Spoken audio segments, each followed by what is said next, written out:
നടന്നുകൊണ്ടിരിക്കും. അപ്പം ഇതെല്ലാവരും കേൾക്കണം. സകല ജാതികളുമായുള്ളവരെ ഇത് കേൾക്കണം. എല്ലാവർക്കും കേൾക്കാൻ കൊള്ളാവുന്നതാണ്.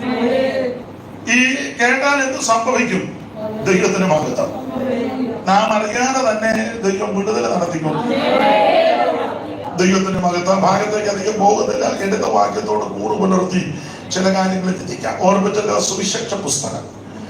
4 സുവിശേഷകരാണ് ഈ പുസ്തകം എഴുതിയിരിക്കുന്നത്. ഈ പുതിയ നിയമത്തിലെ 27 പുസ്തകം 8 പേരാ എഴുതിയിരിക്കുന്നത്. 27 പുസ്തകം 8 പേരാ എഴുതിയിരിക്കുന്നത്. ആ 8 പേര് നിങ്ങൾക്കറിയാം ആരൊക്കെയാ?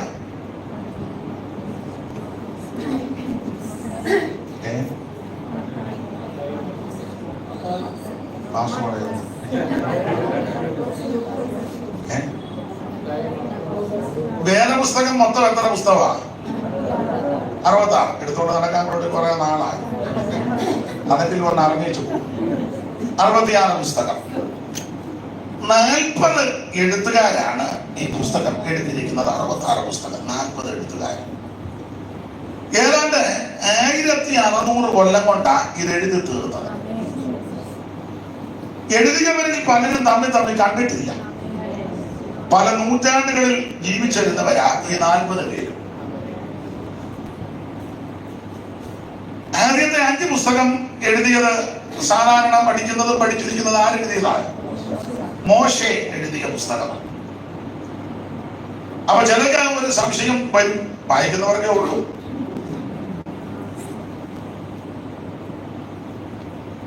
മോശെ ജനിക്കുന്നതിന് മുമ്പുള്ള കാര്യമാണ് ഉൽപ്പത്തി പുസ്തകം 1 മുതൽ ഏകദേശം 50 അധ്യായം ഉൽപ്പത്തി പുസ്തകം എടുത്തു. സൃഷ്ടിവൃത്തം 5 ദിവസം കൊണ്ട് കാണുന്ന ഭൂജലകേന്ദ്ര വസ്തുക്കളെ മുഴുവൻ ദൈവം സൃഷ്ടിച്ചു. 6ാമത്തെ ദിവസം ദൈവം മണ്ണുകൊണ്ട് മനുഷ്യനെ സൃഷ്ടിച്ചു. അപ്പൊ നിങ്ങൾ ഈ ഉൽപ്പത്തി പുസ്തകം 1-ാം അധ്യായം കൊണ്ട് വായിച്ചു വരുമ്പോൾ കണ്ടതുപോലെ എഴുതി വെച്ചേക്കുന്നത്. കണ്ടതുപോലെ. അപ്പൊ ഇത് എഴുതിയ ആരാ? മോശയാ. ഈ സംഭവം നടക്കുമ്പോ മോശ ഉണ്ടോ? പിന്നെ ഇതെങ്ങനെ എഴുതി?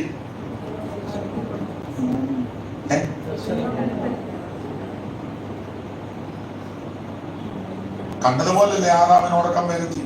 വാഴികളിൽ ഒരെണ്ണം ഊരിയെടുത്തു. ആദാം കണ്ണു തുളിച്ചു, ഹവ്വായെ കണ്ടു. ഇവിടെ നരനിൽ നിന്ന് എടുത്തിരിക്കാൻ ഇവൾക്ക് ഇതിന്റെ മാംസത്തിൽ നിന്ന് മാംസവും അസ്ഥിയിൽ നിന്ന്. അപ്പൊ ഇതെല്ലാം കണ്ടതുപോലെ എഴുതി വെച്ചേക്കുന്നത്. മോശെ ജനിക്കുന്നത് ഏത് അധ്യായത്തിലാണ്? പുസ്തകം പഠിക്കുമ്പോ പുറപ്പാട്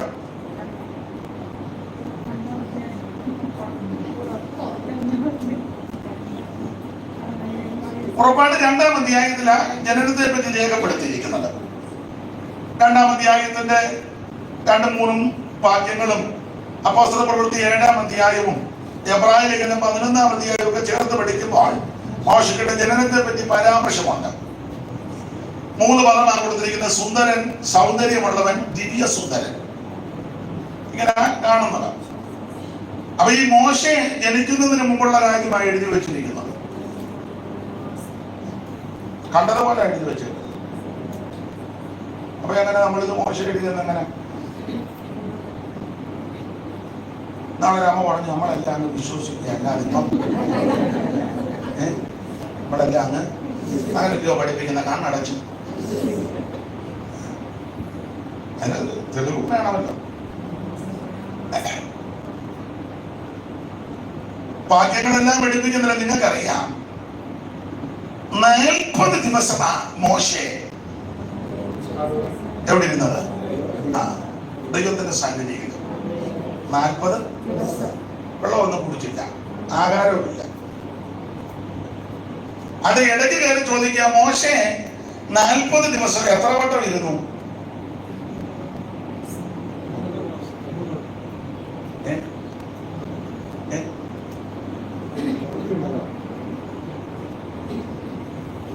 ശരിയാണെന്ന് തെറ്റാണെന്ന് പറഞ്ഞു.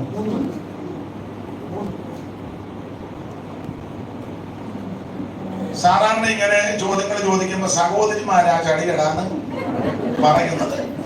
ഇവിടെയും അങ്ങനെ പറയുന്നവരുണ്ട്. പക്ഷെ ഇന്ന് പറയാത്തത് ഞാനാണ് കണ്ടത് കൊണ്ടാ പറയാത്ത. കാരണം നിങ്ങൾ ചിലര് ചിന്തിക്കുന്നത് അയാൾക്ക് ബോധവും വിവരവും ഉള്ളവരല്ല. നമ്മൾ എന്തെങ്കിലും പറഞ്ഞ അയാള് നമ്മളെ എടുത്ത് ആക്ഷേപിക്കും. കാകാശന് വിവരമുള്ളവനല്ല, അതുകൊണ്ട് മിണ്ടാതിരിക്കുന്നതാ. അതാ നിങ്ങൾ പലരും മിണ്ടാതിരിക്കുന്നത് എനിക്കറിയാം. നിങ്ങൾ പറയേണ്ടവരാ. പിന്നെ ഞങ്ങള് ഒരു ജാതി ആയതുകൊണ്ട് അവര് എന്ത് മരണം നോർത്ത് അങ്ങ് പറഞ്ഞതാ.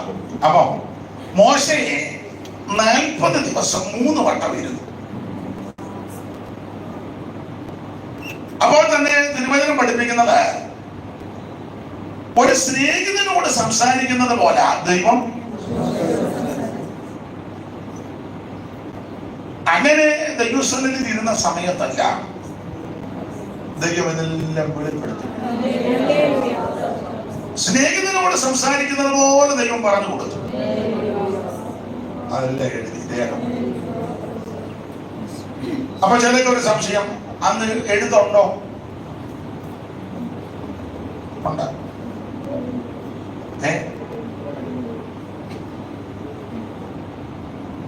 അതിനൊരു തെളിവ്, ശുശ്രൂഷയുടെ വിഷയത്തിൽ പ്രശ്നമുണ്ടായപ്പോൾ ദൈവം തമ്പുരാൻ ഒരു പ്രമാണം കൊടുത്തു. നിങ്ങള് ഓരോ ഗോത്രത്തിൽ നിന്ന് ഓരോ വടി, എന്നിട്ട് ആ വടിയുടെ മേളിൽ എഴുത്തുണ്ട്.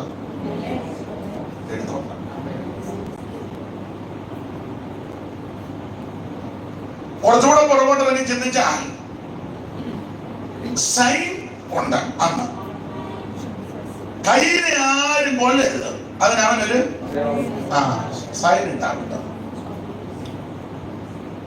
എന്നേക്കാൾ വിദ്യാഭ്യാസമുള്ളവരാണ് നിങ്ങൾ. കാരണം അതുകൊണ്ടാണല്ലോ നിങ്ങൾ പലരും വളരെ ജ്ഞാനികളായിട്ട് സ്തോത്രം പറയാതൊക്കെ ഇരിക്കുന്നു. ജ്ഞാനം കൂടിയാലും പാണ്ഡിത്യം കൂടിയാലും പിന്നെ അങ്ങനെ കയ്യടി വന്നു അങ്ങനെ ഉണ്ട് ചിലര്. അപ്പം നിങ്ങൾ കണ്ടിട്ടില്ലേ, സഭയിൽ വന്ന് അനങ്ങാതിരിക്കും. നമ്മൾ പറയും. അപ്പൊ എന്നേക്കാൾ നിങ്ങൾക്ക് നല്ല വിദ്യാഭ്യാസം ഉള്ളവരാണ്. അപ്പൊ അതുകൊണ്ട് നിങ്ങൾക്കറിയാം, ചില സൈൻ കാണുമ്പം വായിച്ച് മനസ്സിലാക്കും, അറിയാതെ ഇന്നതിന്റെയാണ് അല്ലേ. വാഹനം ഓടിക്കുമ്പോൾ തന്നെ ചില ബോർഡുകളുണ്ടല്ലോ, എഴുതി വെച്ചിട്ടില്ലല്ലോ, അടയാളമാ. അടയാളം കാണുമ്പോ പാലം കയറുന്നതിന് വേണ്ടി ഇങ്ങനെ എന്താ പറഞ്ഞ അത് കാണുമ്പോ അറിയാം. അപ്പൊ കയ്യില് അടയാളം കിട്ടു, ആരും ഇവനെ കൊല്ലരുത്. അപ്പൊ അന്ന് ആരംഭകാലത്ത് അടയാളങ്ങളുണ്ട്, എഴുത്തുണ്ട്. മോശയ്ക്ക് ദൈവം നേരിട്ട് സംസാരിച്ച കാര്യങ്ങളെല്ലാം വെളിപ്പെടുത്തി. അങ്ങനെ മോശയാൽ എഴുതപ്പെട്ട ആദ്യത്തെ 5 പുസ്തകം. പിന്നെ വേറെ പഠിതാക്കള് ചില ഭാഗത്ത് പറയുന്നത് ചില വാക്യങ്ങൾ മോശ എഴുതിയതല്ല. കാരണം മോശ മരിക്കുന്ന സന്ദർഭത്തിൽ മരിച്ചു കഴിഞ്ഞ് ആ വിഷയമൊക്കെ പിന്നീടുള്ളവരോട് എഴുതി ചേർത്തതായിട്ട് ആട്ടെ. അപ്പൊ 40 എഴുത്തുകാര് 1600 കൊല്ലം കൊണ്ടായി വേദപുസ്തകം എഴുതി തീർത്തത്. ഇവരെ പലരും തമ്മിൽ കണ്ടിട്ടില്ല. വിശേഷിച്ച് ഒടുവിലത്തെ പുസ്തകം എഴുതിയത്, വെളിപ്പാട് പുസ്തകം, യോഹന്നാൻ അപ്പോസ്തലൻ എഴുതിയതാണ്. യോഹന്നാൻ അപ്പോസ്തലനും മോശയും തമ്മിൽ നേരിട്ട് കണ്ടിട്ടില്ല. പക്ഷെ ഉൽപ്പത്തി പുസ്തകവും വെളിപ്പാട് പുസ്തകവും പഠിച്ചാൽ ഒരാൾ എഴുതിയത് പോലെ തോന്നും. 2 പുസ്തകത്തിനകത്തും 2 വിഷയങ്ങൾ നന്നായിട്ട് എഴുതിയിരിക്കുന്നത്. ഒരാള് എഴുതിയത് പോലെ തോന്നും, പക്ഷേ ഈ എഴുതിയ 2 പേരും തമ്മിൽ കണ്ടിട്ടുമില്ല. പക്ഷെ ഒരാൾ എഴുതിയതായിട്ട് തോന്നാൻ കാരണം 2 പേരിലും വ്യാപരിച്ചത് ദൈവത്തിന്റെ പരിശുദ്ധമാണ്. നമ്മളെല്ലാം പല കുടുംബത്തിൽ ജനിച്ച് വളർത്തപ്പെട്ടവരാ, പല ചുറ്റുപാടിൽ ജീവിച്ചവരാ. പക്ഷെ ഇന്ന് പകൽ ഇവിടെ വ്യാപരിക്കുന്ന ആത്മാവ് ഒരാത്മാവ്. പൈസ കൊണ്ട് വ്യത്യാസം കാണും, തവണ കൊണ്ട് വ്യത്യാസം കാണും, കുടുംബ സേവനം കൊണ്ടൊക്കെ വ്യത്യാസം വരും. പക്ഷെ വ്യാപരിക്കുന്ന ആത്മാവ് ഒന്നാണ്. അത് ദൈവത്തിന്റെ പരിശുദ്ധാത്മാവ്. അപ്പൊ 40 എഴുത്തുകാര്. അതില് പുതിയ നിയമം 8 എഴുത്തുകാരാണ് എഴുതിയത്. 8 പേര്. ആ 8 പേരില് 4 പേര് അപ്പോസ്തലന്മാരും 4 പേര് അപ്പോസ്തലന്മാരല്ല. അപ്പോസ്തലന്മാര് 4 പേര്. ഒന്ന് പറഞ്ഞു, പൗലോസ്, പിന്നെ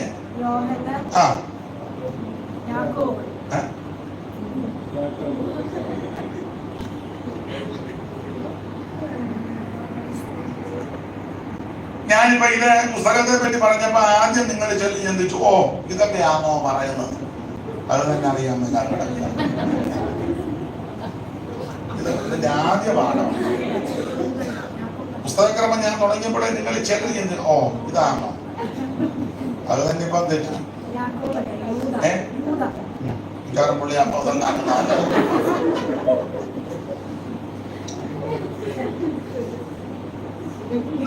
പറഞ്ഞു. 4 പേര് അപ്പോസ്തലന്മാര്. 4 പേര് അപ്പോസ്തലന്മാരല്ല. ഈ 4 പേര്: 1 മത്തായി, 2 പത്രോസ്, 3 യോഹന്നാൻ, 4 പൗലോസ്. ഈ 4 പേരാണ് അപ്പോസ്തലന്മാർ. 4 പേര് അപ്പോസ്തലന്മാരല്ല. 1 മർക്കോസ്, 2 ലൂക്കോസ്, 3 യാക്കോബ്, 4 യൂദ. ഇവര് 4 പേരും അപ്പോസ്തലന്മാരല്ല. എന്നാൽ അവര് 2 പേര് അപ്പോസ്തലന്മാരുടെ കൂടെ ഉണ്ടായിരുന്നു, സന്തത സഹചാരികളായിട്ട്. 1 ലൂക്കോസും 2 മർക്കോസും. മർക്കോസ് പത്രോസിന്റെ കൂടെയും ലൂക്കോസ് പൗലോസിന്റെ കൂടെയും ശുശ്രൂഷയിൽ വ്യാപൃതരായിട്ട് വളരെ സന്തത സഹചാരികളായി. അപ്പൊ ഈ 4 പേര് അപ്പോസ്തലന്മാര്. ഈ 4 പേരും എഴുതിയത് സുവിശേഷമാണ്. ഓർപ്പിച്ചല്ല, സുവിശേഷം യേശു ക്രിസ്തു. ആ സുവിശേഷത്തിന്റെ വിശേഷതകളാണ് 4 പേരും രേഖപ്പെടുത്തിയിരിക്കുന്നത്. 4 നിലയിലായി ഇവർ എഴുതിയത്. ഉന്നം 4 നിലയിലാണ്. മത്തായി യഹൂദന്മാരെ ഉദ്ദേശിച്ചാണ് എഴുതിയത്. ലൂക്കോസ് യവനായ ജാതികളെ ഉദ്ദേശിച്ചാണ് എഴുതി. മർക്കോസ് റോമാക്കാരെ ഉദ്ദേശിച്ചെഴുതി. യോഹന്നാൻ ദൈവസഭയെ ഉദ്ദേശിച്ചെഴുതി. എഴുത്തിന്റെ ശൈലിയും പ്രയോഗവും രീതിയും കാണുമ്പോൾ അറിയാം. മത്തായി എഴുതിയത് യഹൂദന്മാരെ ഉദ്ദേശിച്ച. യഹൂദന്മാർക്ക് പാരമ്പര്യം ഇഷ്ടമാണ്. വിശേഷിച്ച് അബ്രഹാമിൽ തുടങ്ങുന്നത് വളരെ ഇഷ്ടമാണ് അവർക്ക്. അബ്രഹാം ഞങ്ങളുടെ പിതാവാന്ന് പറയുന്നത്, കൂടെ കൂടെ പറയുന്നതും അത് കൂടെ കൂടെ കേൾക്കുന്നതും ഒക്കെ വലിയ ഇഷ്ടമാണ്. നമ്മളുടെ ചില ആൾക്കാർക്ക് കൂടെ കൂടെ കേൾക്കുന്നത് ഇഷ്ടമാണ്. തോമാശ്ലീഹ 52 വന്നെന്ന് അത് കേൾക്കുന്നത് ചിലക്കങ്ങ് അന്നാലും ഉറങ്ങിയിരുന്ന ആൾക്കാർ എഴുന്നേറ്റ് നിൽക്കുകയും തമ്മിൽ കണ്ണ് കാണിക്കുകയൊക്കെ ചെയ്യും. 52 തോമാശ്ലീഹ വന്നെന്ന് ഇടയ്ക്കിടയ്ക്ക് പറയുന്നത് ചിലർക്ക് ഇഷ്ടമാണ്. ഈ ചിങ്ങവനം, കലിശ്ശേരി, കോട്ടയം അങ്ങോട്ട് അവർക്കൊക്കെ ജ്ഞായിത്വം വന്നെന്ന് പറയുന്നത് ഇഷ്ടമാണ്. 345 72 കുടുംബം ശരിയായ ഉറകായിന്ന് കപ്പലിൽ വന്നെന്ന് കൂടെ കൂടെ പറയുന്നത് അവർക്ക് വലിയ സന്തോഷം. ഞാൻ ഒരു സമയത്ത് ശുശ്രൂഷിച്ചപ്പോൾ അവര് കൂടുതൽ ആൾക്കാർ ആ സഭയിലുള്ളവരാ. വചനം പറഞ്ഞിട്ടൊന്നും ഒരു സന്തോഷമോ ചൈതന്യമില്ല. അപ്പൊ ഞാൻ ഇടയ്ക്ക് സന്ദർഭം വന്നപ്പം 2 ശീല് പാട്ട് പാടിയപ്പോൾ എല്ലാം ചൈതന്യമായില്ല. അവര് വന്ന ചരിത്രത്തെ പറ്റി ഒരു പാട്ടുണ്ട്, പഴയ നാടൻ പാട്ട്. ആ പാട്ടിന്റെ 2 ശീലി ഞാൻ പാടി. ഒന്നാലും ഭയങ്കര സന്തോഷവും യോഗം കഴിഞ്ഞ് എല്ലാവരും വന്ന് കൈ തരികയും. അതുപോലെ വചനം പറഞ്ഞിട്ടൊന്നും ഒരു താല്പര്യവും ഇല്ല. അങ്ങനെയുള്ള കക്ഷികളുണ്ട്. അപ്പൊ യഹൂദന്മാർക്ക് ഈ പാരമ്പര്യം വലിയ ഇഷ്ടമാണ്. വിശേഷിച്ച് അബ്രഹാമിനെ പറ്റി പറയുന്നത്. അതുകൊണ്ട് മത്തായി എഴുതിയപ്പോൾ തുടങ്ങി അബ്രഹാമിന്റെ പുത്രനായി, ദാവീദിന്റെ പുത്രനായി. വായിച്ചേ, 1:1 വായിച്ചേ, പെട്ടെന്ന് വായിക്കും. അബ്രഹാമിന്റെ പുത്രനായ ദാവീദിന്റെ പുത്രനായ യേശു ക്രിസ്തുവിന്റെ വംശാവലി. ഇവർക്ക് വംശാവലി വലിയ ഇഷ്ടമാണ്. അതുകൊണ്ട് മത്തായി ഈ വംശാവലി അങ്ങോട്ട് നിരത്തി. വായിച്ചേ. അബ്രഹാം ഇസഹാക്കിനെ ജനിപ്പിച്ചു. ഇസഹാക്ക് യാക്കോബിനെ ജനിപ്പിച്ചു. യാക്കോബ് യഹൂദയെ തന്റെ സഹോദരന്മാരെയും ജനിപ്പിച്ചു. യഹൂദ താമ അൽബാരസിനെ സേനകിനെ ജനിപ്പിച്ചു. അടുത്തത് ഹെസ്രോനെ ജനിപ്പിച്ചു. ഹെസ്രോൻ ആരാമിനെ ജനിപ്പിച്ചു. ആരാം അമീനാമിനെ ജനിപ്പിച്ചു. അമീനാം നഹശോനെ ജനിപ്പിച്ചു. നഹശോൻ ഷൽമോനെ ജനിപ്പിച്ചു. ഷൽമോൻ രാജാവിൽ ഓബേദിനെ ബോവസിനെ ജനിപ്പിച്ചു. ബോവസ് രൂത്തിൽ ഓബേദിനെ ജനിപ്പിച്ചു. ഓബേദ് ഇശായിയെ ജനിപ്പിച്ചു. ഇശായി ദാവീദിനെ ഇങ്ങനെ ജനിപ്പിച്ചു. അതിന്റെ പാരമ്പര്യം ഇവർക്ക് ഇഷ്ടമാണ്. അപ്പൊ അവര് ഇത് കാണുമ്പം നമ്മുടെ ആൾക്കാരുടെ കാര്യമാണെന്ന് പറയും. നമ്മുടെ ഈ നൂറ്റാണ്ടിലെ ചില ആൾക്കാർ പറഞ്ഞു നമ്മുടെ ആൾക്കാരുടെ പേര് ബൈബിളിൽ ഇല്ലെന്ന്, അതുകൊണ്ട് നമുക്ക് പോകാമെന്ന്. നമ്മുടെ ആൾക്കാരുടെ പേര് ബൈബിളിൽ, ഈ ബൈബിൾ എഴുതിയേക്കുന്നത് എന്തിനാന്ന് വെച്ചാൽ ആൾക്കാരുടെ എല്ലാം പേരെഴുതാനല്ല. ഈ ഭൂമിയിൽ ജീവിച്ച എല്ലാവരുടെയും പേരെഴുതുന്ന പുസ്തകമല്ല ബൈബിൾ. അതാദ്യം പഠിക്കണം. ഈ ഭൂമിയിൽ ജീവിച്ച മുഴുവൻ ആൾക്കാരുടെയും പേരെഴുതി വെക്കുന്ന പുസ്തകമല്ല ബൈബിള്. ബൈബിൾ എങ്ങനെയാണെന്ന് ചോദിച്ചാൽ ദൈവത്തെ അറിഞ്ഞവന്റെയും ദൈവ വഴി വിട്ടവന്റെയും ചരിത്രം എഴുതി വെച്ചിരിക്കുക. അതിൽ വിശേഷമായിട്ട് ദൈവത്തെ അറിഞ്ഞവന്റെ ചരിത്രത്തിനാണ് പ്രാധാന്യം. ദൈവത്തെ ആരാധിക്കുന്ന, ദൈവത്തെ അറിഞ്ഞ, ദൈവത്തെ ഭജിക്കുന്നവന്റെ ചരിത്രത്തിനായി ഇതിനകത്ത് പ്രാധാന്യം. അതിന് തെളിവാണ്. ആറാം മുതല് ഇങ്ങോട്ട് തലമുറ അബ്രഹാമിന്റെ ചരിത്രം വരെ നിന്ന് പഠിച്ച് ലക്ഷക്കണക്കിന് കോടിക്കണക്കിന് ആൾക്കാരാണ്. എല്ലാവരുടെയും ചരിത്രം ഇതിനകത്ത് എഴുതിയിട്ടില്ല. എഴുതാൻ ഒക്കത്തില്ല. അവരുടെ എല്ലാം പേരെഴുതിയ പുസ്തകം ഇത്രയും പോരണ്ട്. ലക്ഷക്കണക്കിന് ആൾക്കാരല്ലേ ജീവിച്ചേ. നോഹയുടെ കാലത്ത് എത്രയോ എണ്ണം മുങ്ങിച്ചത്തത്, വെള്ളം കുടിച്ചത്. അതിന്റെ എല്ലാം പേരെഴുതാൻ പറ്റുമോ? അപ്പൊ ഈ ഭൂമിയിൽ ജീവിച്ച എല്ലാവരുടെയും പേരെഴുതുന്ന പുസ്തകമായിരുന്നു. ഈ പുസ്തകത്തിന്റെ വിശേഷത സത്യദൈവത്തെ ഭജിക്കുന്ന, ആരാധിക്കുന്ന, സേവിക്കുന്ന, സ്നേഹിക്കുന്നവന്റെ പേരിന് പ്രാധാന്യം. നിങ്ങൾ പ്രണങ്ങും എന്നാലും കുഴപ്പമില്ല, സഭയ്ക്കകത്തും അവർക്കായിരിക്കണം പ്രാധാന്യം. ദൈവത്തെ ആരാധിക്കുന്ന, ദൈവത്തോട് ചേർന്നിരിക്കുന്ന, ദൈവത്തെ ഭജിക്കുന്ന, ദൈവത്തെ സ്നേഹിക്കുന്ന, ദൈവത്തെ മഹത്വപ്പെടുത്തുന്ന അവർക്ക് മുൻഗണന. ഞാൻ വിഷയം വിട്ടുപോകുന്നത് എങ്കിലും ഇടയ്ക്ക് കയറി പറയാം. നിങ്ങൾ വചനമൊക്കെ ഗ്രഹിക്കുന്നവരും ആസ്വദിക്കുന്നവരുമാണ്. ഈ കഴിഞ്ഞ ദിവസം ഞാൻ സഭയിൽ പ്രസംഗിച്ചപ്പോൾ പറഞ്ഞു, ഈ 12 മക്കളുണ്ട് യാക്കോബിന്. മൂത്തവൻ രൂപൻ, രണ്ടാമത്തവൻ ശിമിയോൻ, മൂന്നാമത്തവൻ ലേവി, നാലാമത്തവൻ യഹൂദ. രൂപനാണ് മൂത്തത്. പക്ഷേ കാലം കഴിഞ്ഞ് വന്നപ്പോൾ യഹൂദയാ പ്രബലനായി തീർന്നത്. 5:2 വായിച്ചു. ദിനവൃത്താന്തങ്ങളുടെ 1-ാം പുസ്തകം 5:2. യഹൂദ തന്റെ സഹോദരന്മാരെക്കാൾ മൂത്തവൻ രൂപേന, അവൻ പ്രബലനായില്ല. തൊട്ടടുത്ത് നിൽക്കുന്നവൻ ശിമയി, അവനും പ്രബലനായില്ല. ലേവിയും പ്രബലനായില്ല. പക്ഷെ പ്രബലനായതായ യഹൂദയ. അറിയാമല്ലോ കാരണം എന്നാണ്? യഹൂദ എന്ന വാക്കിന്റെ അർത്ഥം തന്നെ സ്തുതി. യാക്കോബിന്റെ ലേയായും കൂടി 4ാമത് ജനിച്ച കുട്ടിയായി യഹൂദ. ആ 30-ാം അധ്യായത്തിന്റെ നേരെ മേളിൽ 29-ന്റെ ഒടുവിലത്തെ വാക്യമായത് 30-ന് നേരെ മേളിൽ കിടപ്പുണ്ട്. വായത് ഇപ്പോൾ ഞാൻ യഹോവയെ സ്തുതിക്കുമെന്ന് അവൾ പറഞ്ഞു. അല്പം കൂടെ ചേർത്തൊന്ന് വായിച്ചേ. അതുകൊണ്ട് അവൾ അവന് യഹൂദ എന്ന് പേര്. അല്ലെന്ന് ഇപ്പം കൂടെ മുൻപോട്ട് കയറ്റി ആ വിഷയം ഒന്ന് പൂർത്തീകരിച്ചു വായിച്ചേ. അവൾ പിന്നെയും ഗർഭം ധരിച്ചൊരു മകനെ പ്രസവിച്ചു. ഇപ്പോൾ ഞാൻ യഹോവയെ സ്തുതിക്കും. സ്തുതിക്കുമെന്ന് ഇവിടെ അന്ന് എഴുതി വെച്ചേക്കുന്നത്. അവിടെ അല്ലേ വായിക്കാൻ കൊണ്ട് അവൾ പറഞ്ഞു. അതുകൊണ്ട് അവന് യഹൂദ എന്ന് പേരിട്ടു. അപ്പൊ യാക്കോബിന്റെ ലേയായി കൂടി 4ാമത് ജനിച്ച കുട്ടിയാണ് യഹൂദ. 4ാമതായി യഹൂദയെ പ്രസവിച്ചപ്പോൾ ലേയ പറയുക, ഞാൻ ഇനിയും യഹോവയെ സ്തുതിക്കും. വാക്കിന്റെ അർത്ഥം തന്നെ സ്തുതി എന്നാണ്. അടുത്തിരിക്കുന്നവര് സ്തുതിക്കുന്നുണ്ടോ എന്നുള്ളത് നമ്മുടെ വിഷയമല്ല. അടുത്തിരിക്കുന്നവൻ എങ്ങനെയാണെന്നുള്ളത് നമ്മുടെ വിഷയമല്ല. അത് അവനും ദൈവവും കൂടെ തീർത്താം. ഞാനും നിങ്ങളും ദൈവത്തെ മഹത്വപ്പെടുത്താം. യഹൂദയുടെ വാക്കിന്റെ അർത്ഥം തന്നെ സ്തുതിക്കുന്ന. ഞാൻ ആ ഭാഗം പ്രസംഗിക്കുന്നില്ല. യഹൂദ പ്രബലനായി. അതിന് 1-ാമത്തെ കാര്യം ദൈവത്തെ മഹത്വപ്പെടുത്തുന്ന. 2, ഈ സഹോദരങ്ങൾക്ക് വേണ്ടി വളരെ കരുതലും ഉത്തരവാദിത്വമുള്ളവനാണ്. ബെന്യാമീനെ യാക്കോബ് വിടാതിരുന്നപ്പോൾ യഹൂദ കയറി അപ്പച്ചനോട് പറഞ്ഞു, അപ്പച്ച ബെന്യാമീനെ വിട്, അവന് വേണ്ടി ഞാൻ ഉത്തരവാദിയാണ് എന്ന് പറഞ്ഞാൽ ഉത്തരവാദിത്വം ഏറ്റെടുക്കുന്നവനാണ്. കുടുംബത്തിന്റെയൊക്കെ ഉത്തരവാദിത്വം ഏറ്റെടുത്ത പലരുണ്ട്.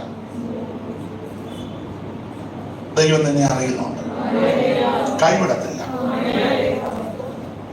സഭയുടെ ഉത്തരവാദിത്തങ്ങൾ ഏറ്റെടുക്കുന്നയാൾ ചിലര് ഞായറാഴ്ച വരുന്നതേ ഉള്ളൂ, യാതൊരു ഉത്തരവാദിത്വം. ഇങ്ങനെ വരിക, കസാര ഇട്ടിട്ടുണ്ട്, ഒരു കസാര നിറച്ചിരിക്കുക, അവിടെ ഇരുന്നോണ്ട് തന്നെ കാണിക്കും വെള്ളം കൊണ്ടുവരാൻ. എന്നാ ചെന്ന് എടുത്ത് കുടിക്കുവോ, അടുത്തിരിക്കുന്ന പുള്ളിക്ക് ഒന്ന് കൊടുക്കുവോ?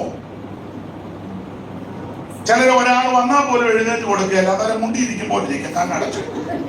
കണ്ണു തുറന്നാലില്ല, ചിലപ്പോ മാറി കൊടുക്കണമെന്ന് പറയുമോ അല്ലെ നീമോ ഇല്ല. ഇതെല്ലാം വിളച്ചില്ല കൂടുതൽ. ഒരു സഭ നടത്തുമ്പം പാസ്റ്ററോട് ചെന്ന് ചോദിക്കണം, എങ്ങനെയാ ഉപവാസ പ്രാർത്ഥന 21 അല്ലയോ, എങ്ങനെയാ കാര്യങ്ങളൊക്കെ? ഉത്തരവാദിത്തമുള്ളവരുടെ ലക്ഷണമല്ല. അതിഥികളെയൊക്കെ വിളിച്ചിട്ടുണ്ടോ? എങ്ങനെ അവരുടെ കാര്യങ്ങള്? നിങ്ങൾ എല്ലാവരും മോശക്കാരാണെന്നല്ല പറഞ്ഞ് വെറുതെ വന്ന് മെനക്കെട്ടിരുന്ന് പോകുന്ന ആ ചുമ്മാ അങ്ങ് കൈയടിക്കുക. ചുമ്മാ ഇരുന്ന് കൈയടിച്ചാലൊന്നും കാര്യം നടക്കുകയല്ല. അന്തരീക്ഷം എല്ലാം പോകുന്നു. അത് പറയാതിരിക്കുന്നത് നല്ലതെന്ന് എനിക്ക് തോന്നുന്നു. പാസ്റ്ററോട് ചോദിക്കാനൊക്കത്തില്ലെങ്കിൽ അദ്ദേഹത്തിന് സഹധർമ്മിണിയോട് ചോദിക്കണം, എങ്ങനെയാ ദൈവദാസി കാര്യങ്ങൾ? എന്നാ ഞങ്ങളുടെ ഇത്ര ഉണ്ട്. അല്ലെങ്കിൽ ഗസ്റ്റായിട്ട് പാസ്റ്റേഴ്സിനെയോ ദൈവദാസന്മാരെയൊക്കെ വിളിക്കുമല്ലോ, ഒരു നേരത്തെ ഭക്ഷണം ഞങ്ങളുടെ വീട്ടിൽ കൊടുക്കാം. എല്ലാവരും ഉപവാസമാണല്ലോ. ഉത്തരവാദിത്തം വേണ്ടല്ലോ. മിണ്ടുന്നില്ല. വേണം. ചുമ്മാ വന്ന് മറവാച്ച് പറഞ്ഞിട്ട് മേമ്പോട്ടിക്ക് പൊട്ടിച്ച് ഇട്ട വായി മറിച്ച് തിരിച്ചു പോകുന്നതാണ്. ഓരോ ഉപവാസ പ്രാർത്ഥനയ്ക്കും പാമേടിക്കുക, കസേരയാക്കുക. എപ്പോഴാണ് നിർത്തണ്ട? ഞാൻ വ്യക്തമായിട്ട് ചോദിച്ചതല്ല, നിങ്ങൾ പറയുമ്പോൾ നിർത്താം. ഉത്തരവാദിത്തം വേണ്ടേ? വേണം. വീടിനെ പറ്റി ഉത്തരവാദിത്തം വേണം.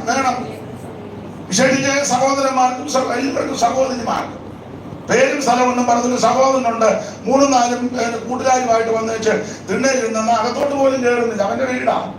കയറി അവളോട് ചോദിക്കണ്ടേ, എന്തുകൊണ്ട് കാപ്പി ഉണ്ടോ, കാപ്പിപ്പൊടി ഉണ്ടോ, പഞ്ചസാര ഉണ്ടോ? ചോദിക്കുകയില്ല. തിണ്ണേലിരുന്നിട്ട് പറയാ, മോളി കാപ്പി.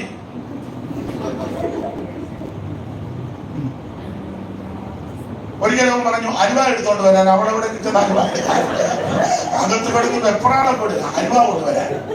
എന്നാ അലുവ കൊണ്ടുവരാൻ പറഞ്ഞിട്ട് ഇവൻ അകത്തോട്ട് കയറി ഒന്ന് ചോദിക്കണ്ടേ ഉണ്ടോ എന്ന്. താമസം മതി, പെട്ടെന്ന് കൊണ്ടുവരാൻ. യാതൊരു ഉത്തരവാദിത്തവുമില്ല. അപ്പൊ താമസിച്ചപ്പോ എനിക്ക് മനസ്സിലായി പരുവക്കേടാണ്. നമുക്ക് വളരെ അടുപ്പമുള്ളൊരു വീടാ, ആ സഹോദരിയുടെ വീടുമായിട്ടും അടുപ്പമുണ്ട്. ഞാന് പലരുടെ അകത്തോട്ട് എന്ന് ചോദിച്ചു, അലുവ 4-ാം നാള് അരിക്കിലും അലുവ മേടിച്ച് അത് രാത്രി തന്നെ പുള്ളി തന്നെ രാത്രി ഞാൻ ഇവിടെ ചെന്ന് അലുവ ഉണ്ടാക്കാൻ നാണം കരുത്ത് പോവാൻ അവരുടെ മുമ്പിൽ എന്നോട് പറഞ്ഞ് ഞാൻ കൊടുക്കാത്തവളായില്ലേ? ഇങ്ങനെ യാതൊരു വീണ്ടുവിചാരമില്ലാത്ത ആൾക്കാർ ഉണ്ട്. അപ്പൊ വീടാന്തേലും സമയാന്തേലും നമുക്ക് ഉത്തരവാദിത്വം ഉണ്ടായിരിക്കണേ. ഉത്തരവാദിത്വത്തോടെ ജീവിക്കുന്ന നിന്നെ ദൈവം തന്നെ കൈപിടിക്കും. യഹൂദയെ ദൈവം പ്രബലനാക്കി. ഒരു കാര്യം പറയാം, ആരാധനയിലും ആത്മീക വിഷയത്തിൽ വളരെ താല്പര്യത്തോടെ ഉത്തരവാദിത്വത്തോടെ ജീവിക്കുന്ന നിങ്ങളെ നിങ്ങളുടെ സന്തതിയെയും ദൈവം മറക്കത്തില്ല. ദൈവം മറക്കത്തില്ല. വിഷയം അതല്ലെങ്കിൽ ഒരു കാര്യം കൂടെ പറഞ്ഞാൽ ഭാരം വിട്ടേക്കാം. കഴിഞ്ഞ ദിവസവും ഞാൻ വചനം ധ്യാനിച്ചപ്പോൾ വളരെ സന്തോഷമായി. അവകാശദേശത്ത് കാലുകുത്തിയപ്പോൾ ആദ്യം അവകാശം കിട്ടിയതും യഹൂദാഗോത്രത്തിന്. ഏറ്റവും കൂടുതൽ അവകാശ സ്ഥലം കിട്ടിയതും യഹൂദന്. ഞാൻ ഇങ്ങനെ നമ്പർ എടുത്ത് നോക്കുമ്പോൾ 112 പട്ടണം കൊടുത്തു. മറ്റവർക്ക് അതിന്റെ പകുതി പോലും കൊടുത്തില്ല. അവൾ ആരാധിക്കുന്ന പ്രാർത്ഥിക്കുന്ന ആത്മീയ ഉത്തരവാദിത്തമുള്ള നിന്നെ ദൈവം മറക്കത്തില്ല. ദൈവം നിന്നെ ഓർക്കും. അത് നമ്മുടെ വിഷയത്തിൽ വരാം. അപ്പോൾ പുതിയ നിയമത്തിലെ 27 പുസ്തകം ഓർപ്പിച്ചല്ലോ. 8 പേര് എഴുതി, 4 അപ്പോസ്തലന്മാർ. അതില് മത്തായി യഹൂദന്മാരെ ഉദ്ദേശിച്ചെഴുതി, ലൂക്കോസ് യവനായരെ ജാതികളെ ഉദ്ദേശിച്ചെഴുതി, മർക്കോസ് റോമാക്കാരെ ഉദ്ദേശിച്ചാണ് എഴുതിയത്, യോഹന്നാൻ ദൈവസഭയെ ഉദ്ദേശിച്ചെഴുതി. ആ ഭാഗത്തേക്കൊന്നും പോകുന്നില്ല. ഇനി മർക്കോസിന്റെ സുവിശേഷം 5:36 നമ്മൾ വായിച്ചത്. ഈ സുവിശേഷങ്ങളിലെ വളരെ കുറച്ച് അധ്യായമാണ് മർക്കോസിന്റെ സുവിശേഷം. എത്ര അധ്യായമുണ്ട് നോക്കാതെ പറ. 16. മത്തായി എത്രയുണ്ട് നോക്കാതെ പറ. 28. ലൂക്കോസ് എത്രയുണ്ട് നോക്കാതെ പറ. 24. യോഹന്നാൻ എത്രയുണ്ട്? ഒന്നാരും ഉണ്ട്. എന്നാലും ഇത്ര പേരായി ഉച്ചക്ക് ഒപ്പിക്കുന്നില്ല. മത്തായി 28 അധ്യായവും, മർക്കോസ് 16 അധ്യായവും, ലൂക്കോസ് 24 അധ്യായവും, യോഹന്നാൻ 21 അധ്യായവും. അപ്പോൾ വളരെ കുറച്ച് അധ്യായമാണ് ഈ മർക്കോസിന്റെ സുവിശേഷം, 16 അധ്യായം. കാരണം മർക്കോസ് എല്ലാം ചടിചടാന്നാ പറഞ്ഞേക്കുന്നത്. നാടൻ ഭാഷ പറഞ്ഞാൽ വലിച്ചു വാരിയൊന്നും പറഞ്ഞിട്ടില്ല. ഇത് റോമൻ ഗവൺമെന്റ് റോമാക്കാരെ ഉദ്ദേശിച്ച്, റോമാക്കാരുടെ ഒരു പ്രത്യേകത നാടൻ ഭാഷ പറഞ്ഞ ഈ കണ്ടമാനം പരത്തി പറയുന്ന ഇഷ്ടമല്ല.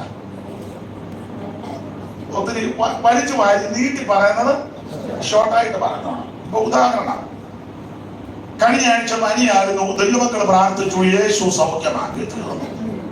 അതേസമയം നമ്മുടെ ചില ആൾക്കാർ അങ്ങനെയാണോ ചൊല്ലി പറയുന്നത്? ദൈവനാമത്തിന് മഹത്വം ഉണ്ടാകട്ടെ, കറക്കും. കഴിഞ്ഞ ആഴ്ചകളൊക്കെ ഈ പനിയുടെ വിഷയത്താൽ വളരെ പാടുപെട്ടു. BSM പോയി എങ്കിലും യാതൊരു കുറവും. BSM എന്നല്ലേ ഇവിടുത്തെ ആശുപത്രി? പിന്നെ ഈ സുകുമാരപ്പിള്ള മെമ്മോറിയൽ അങ്ങനെയല്ലേ ഫുൾ ഇരിക്കട്ടെ. അപ്പൊ ഇത് നിന്ന് കറങ്ങി പറയത്ത സമയം എടുക്കുമെന്ന് അറിയാം. അതിന്റെ പാസ്റ്റർ ഇവിടുന്ന് പ്രൈസ്തലോട് അപ്പൊ ഈ തള്ള ഉറക്കുന്നത് ഇഷ്ടപ്പെട്ടത് ഇരിക്കാനുള്ള സിഗ്നൽ തന്നത്. ആ പ്രൈസ്തലോട് ഇരുന്നോ, അല്ലാതെ വരുമല്ലോ പറയാൻ പറ്റുമോ? പ്രൈസ്തലോടല്ലേ പറയാൻ പറ്റുമോ? സ്തോത്രം അല്ലാതെ അനാവശ്യം വല്ലോ പറയാൻ പറ്റുമോ? അപ്പൊ അങ്ങനെ ഞങ്ങൾ സ്തോത്രവും പ്രൈസ്തലോടും പറയുമ്പോ ഇഷ്ടപ്പെട്ടിട്ടല്ല, സമയം പോയി പെട്ടെന്ന് അല്ല അവിടെ ഇരിക്കുന്ന യോഗം കഴിഞ്ഞാണ്ട് മുക്കിന് പോയി നിന്നാന്ന് പറഞ്ഞേക്കണം. വേണേ മൈക്കൂടെ ഒപ്പിച്ച് തരാം. ഇതിന്റെ ആശയം അതാണ്. ഈ വെളിവ് ചിലർക്കില്ല. അപ്പോൾ മർക്കോസ് വളരെ ചടികിടാൻ കാര്യം ഷോർട്ടായിട്ട് പറയണം, അതും സ്റ്റാൻഡേർഡ് കൊണ്ടാണ്. അതുകൊണ്ട് എല്ലാ വാക്യങ്ങളും എടുപ്പിക്കുന്നില്ല. നിങ്ങൾ മർക്കോസിന്റെ സുവിശേഷം പഠിച്ചാൽ ഇങ്ങനെ ഒരു പദമുണ്ട്, ഉടനെ. ഉടനെ ഏതാണ്ട് 49 പ്രാവശ്യത്തോളം ഉണ്ട്. ഉടനെ ഉടനെ ഉടനെ ഉടനെ. എല്ലാം ചടികിടാനായിരിക്കണം. ഉടനെ പുസ്തകമാണ്, ഉടനെ കണ്ടു തുറന്നു, ഉടനെ പടയിൽ കയറി, ഉടനെ സൗഖ്യമായി, ഉടനെ ഉടനെ ഉടനെ എന്ന് ഉള്ള പദം മലയാള ഭാഷയിൽ പ്രയോഗമാണ്. എന്ന് പറഞ്ഞാൽ എല്ലാം വേഗത്തിൽ. ഞാനൊരു കാര്യം പറയാം, ദൈവമക്കൾ ഇത് രണ്ടും ശീലിക്കണം. ദീർഘമായി പ്രാർത്ഥിക്കാൻ ശീലിക്കണം ഒറ്റയ്ക്കിരിക്കുമ്പോ, ചുരുക്കമായി പ്രാർത്ഥിക്കാൻ ശീലിക്കണം സഭ കൂടുമ്പോ. അതെല്ലാം നമ്മൾ ശീലിച്ചെടുക്കണം. ഈ പുസ്തകത്തിൽ അങ്ങനെ വായിക്കുക, അമ്മമാര് പിള്ളേരെ ചില കാര്യം ശീലിപ്പിക്കണമെന്ന് അങ്ങനൊരു പദമുണ്ട്. വായിച്ചിട്ടില്ലേ? അമ്മമാര് പെൺപിള്ളേരെ ശീലിപ്പിക്കേണ്ടത് അങ്ങനെ എഴുതിയേക്കുന്നത് വായിച്ചിട്ടുണ്ടോ? അതൊന്നും വായിക്കുകയല്ല. അമ്മമാര് പെൺപിള്ളേരെ ഒരു 7 കൂട്ടം കാര്യം ശീലിപ്പിക്കണം. വായിച്ചേ കണ്ട തീത്തോസ് 2:1 മുതൽ വായിച്ചു. അപ്പൊ കാര്യം കുറച്ചുകൂടെ ഗ്രഹിക്കാം. നീയോ പത്യോപദേശത്തിന് ചേരുന്നത് പ്രസ്താവിക്കുക. വൃദ്ധന്മാർ നിർമ്മതവും ഗൗരവമുള്ളവരും സുബോധമുള്ളവരും വിശ്വാസത്തിലും സ്നേഹത്തിലും സഹിഷ്ണുതയുള്ളവരും ആരോഗ്യമുള്ളവരായിരിക്കണമെന്നും വൃദ്ധമാരും അങ്ങനെ തന്നെ നടപ്പിൽ പവിത്ര ജോലി യേശുവിന് പറയാത്തവരും വീഞ്ഞിന് അടിമപ്പെടാതിരിക്കുന്നവരും ദൈവത്തിന്റെ വചനം ദുഷിക്കപ്പെടാതിരിക്കേണ്ടതിന് യൗവനക്കാരത്തികളെ ശ്രദ്ധിച്ചോണം. അമ്മമാര്, വൃദ്ധ സ്ത്രീകളുടെ അമ്മമാര്, യൗവനക്കാരത്തി പെൺപിള്ളേരെ, മനസ്സിലാകാനായി ഭാഷ പറഞ്ഞേ. അപ്പൊ അമ്മമാര് പെൺപിള്ളേരെ 7 കൂട്ടം കാര്യം ശീലിപ്പിക്കണം. അതിനകത്ത് വാങ്ങി എഴുതിയിരിക്കുക. ഒന്ന്, ഭർത്തൃപ്രിയരും പുത്രപ്രിയരും സുബോധവും പാതിവൃത്യവും വീട്ടുകാരെ നോക്കുന്നവരും ദയയുള്ളവരും ശീലിപ്പിക്കേണ്ടവർ. അങ്ങനെ കൊടുത്തിരിക്കുന്നത്. അപ്പൊ അമ്മമാര് പെൺപിള്ളേരെ 7 കൂട്ടം കാര്യം ശീലിപ്പിക്കണം. ഈ കൊച്ചു പെൺപിള്ളേരെ 119 സങ്കീർത്തനം കാണാതെ പഠിപ്പിച്ച് സമ്മാനം വാങ്ങി ഷോർട്ട് കേസിൽ വെക്കുന്നത് നല്ലതാ. അതിന് ഉപരി ഈ 7 കൂട്ടം കാര്യം ശീലിപ്പിക്കണം. 7 കൂട്ടം കാര്യം. ഭർത്തൃപ്രിയരും പുത്രപ്രിയരും സുബോധമുള്ളവരും പാനവൃത്യമുള്ളവരും വീട്ടുകാരെ നോക്കുന്നവരും ദയയുള്ളവരും ഭർത്താക്കന്മാരുടെ കീഴ്പ്പെടുന്നവരും ആയിരിക്കാൻ ഇതൊക്കെ ശീലിപ്പിക്കണം. അവിടെ ഞാനത് പറഞ്ഞെന്റെ വീടുകാവുന്ന തുടങ്ങുക എന്ന് പറഞ്ഞതുപോലെ പ്രാർത്ഥിക്കാൻ ശീലിച്ചിരിക്കണം. സന്ദർഭോചിതമായി പ്രാർത്ഥിക്കാൻ പഠിക്കണം, ചുരുക്കമായി പ്രാർത്ഥിക്കാൻ പഠിക്കണം, ദീർഘമായി പ്രാർത്ഥിക്കാൻ പഠിക്കണം, വിഷയാധിഷ്ഠിതമായി പ്രാർത്ഥിക്കാൻ പഠിക്കണം. ഇതെല്ലാം നമ്മൾ ശീലിച്ചിരിക്കണം. അത് ആ ഭാഗം വിടുക. അവൾ മർക്കോസിന്റെ സുവിശേഷത്തിന്റെ വിശേഷത എല്ലാം വേഗത്തിൽ ഉടനെ ദൈവത്തിന്റെ ഭാഗത്താണ്. അത് നമ്മള് 5-ാം അധ്യായത്തിന്റെ 36-ാമത്തെ തിരുവെഴുത്താണല്ലോ വായിച്ചത്. സമയം പോകുന്നത് കൊണ്ട് ആ ഭാഗത്തേക്ക് വേഗത്തിൽ വരാം. ഇതിന്റെ പശ്ചാത്തല ഭാഗം നമുക്കറിയാം. യേശുക്രിസ്തു പള്ളിപ്രമാണിയുടെ മകൾക്ക് സൗഖ്യം കൊടുക്കാൻ പോവുക, അവിടെ വിടുവിക്കാനായിട്ട് പോവുക. പള്ളിപ്രമാണിയുടെ മകൾ, പള്ളിപ്രമാണിയുടെ പേര് യായിറോസ്.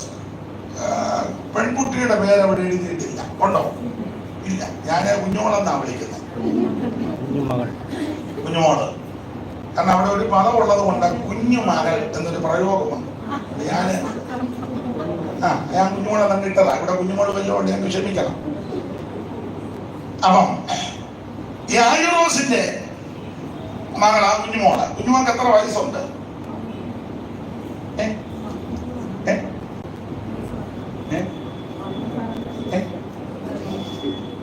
ഉറക്കെ പറ. 12 വയസ്സ്. ആണേ.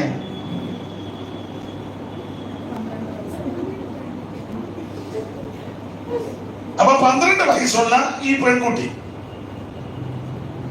അപ്പൊ യേശുക്രിസ്തു അതിന്റെ തനി അധ്യായം, പുറകിലെത്തിയ അധ്യായം പഠിച്ചാൽ രാവിലെ മുതൽ വൈകുന്നേരം വരെ യേശുക്രിസ്തു വചനം പറഞ്ഞു. വൈകുന്നേരം ആയപ്പോൾ യേശു പറഞ്ഞു നമുക്ക് സന്ധ്യ ആയപ്പോ പറയാം അക്കരയ്ക്കൊന്ന് പോകാം. വായിച്ച 4:35. അന്ന് സന്ധ്യ ആയപ്പോൾ നാം അക്കരയ്ക്ക് പോകാം എന്ന് അവൻ അവരോട് പറഞ്ഞു. യേശുക്രിസ്തു തന്റെ ശിഷ്യന്മാരോട് പറഞ്ഞു. അന്ന് സന്ധ്യയ്ക്ക് പുറകിലൊത്ത് വായിച്ചാൽ രാവിലെ മുതൽ ഇങ്ങനെ ശുശ്രൂഷകളാണ്. വൈദ്യ രോഗികളാലും സൗഖ്യമാക്കുന്നു, നാനാവ്യാധികളാലും ബാധകളാലും വലിയവരെ, മുടന്തരെ, കുരുടരെ, ഊമരെ എല്ലാവർക്കും സൗഖ്യം. വന്നവർക്കെല്ലാം വിടുതല. ഒന്നുമൊറ്റ സൗഖ്യമാക്കിയല്ലേ യേശു. ഇന്നത്തെ രോഗശാന്തി പരപ്രാപ്തന്മാര് പലരും ഒന്നുമൊറ്റയൊക്കെ ബാക്കിയെല്ലാം അതുപോലെ തന്നെ തിരിച്ചു ഇടത്തെ കാലം ഞൊണ്ടി വന്നത് വലത്തെ കാലം ഞൊണ്ടി അറിയിച്ചു.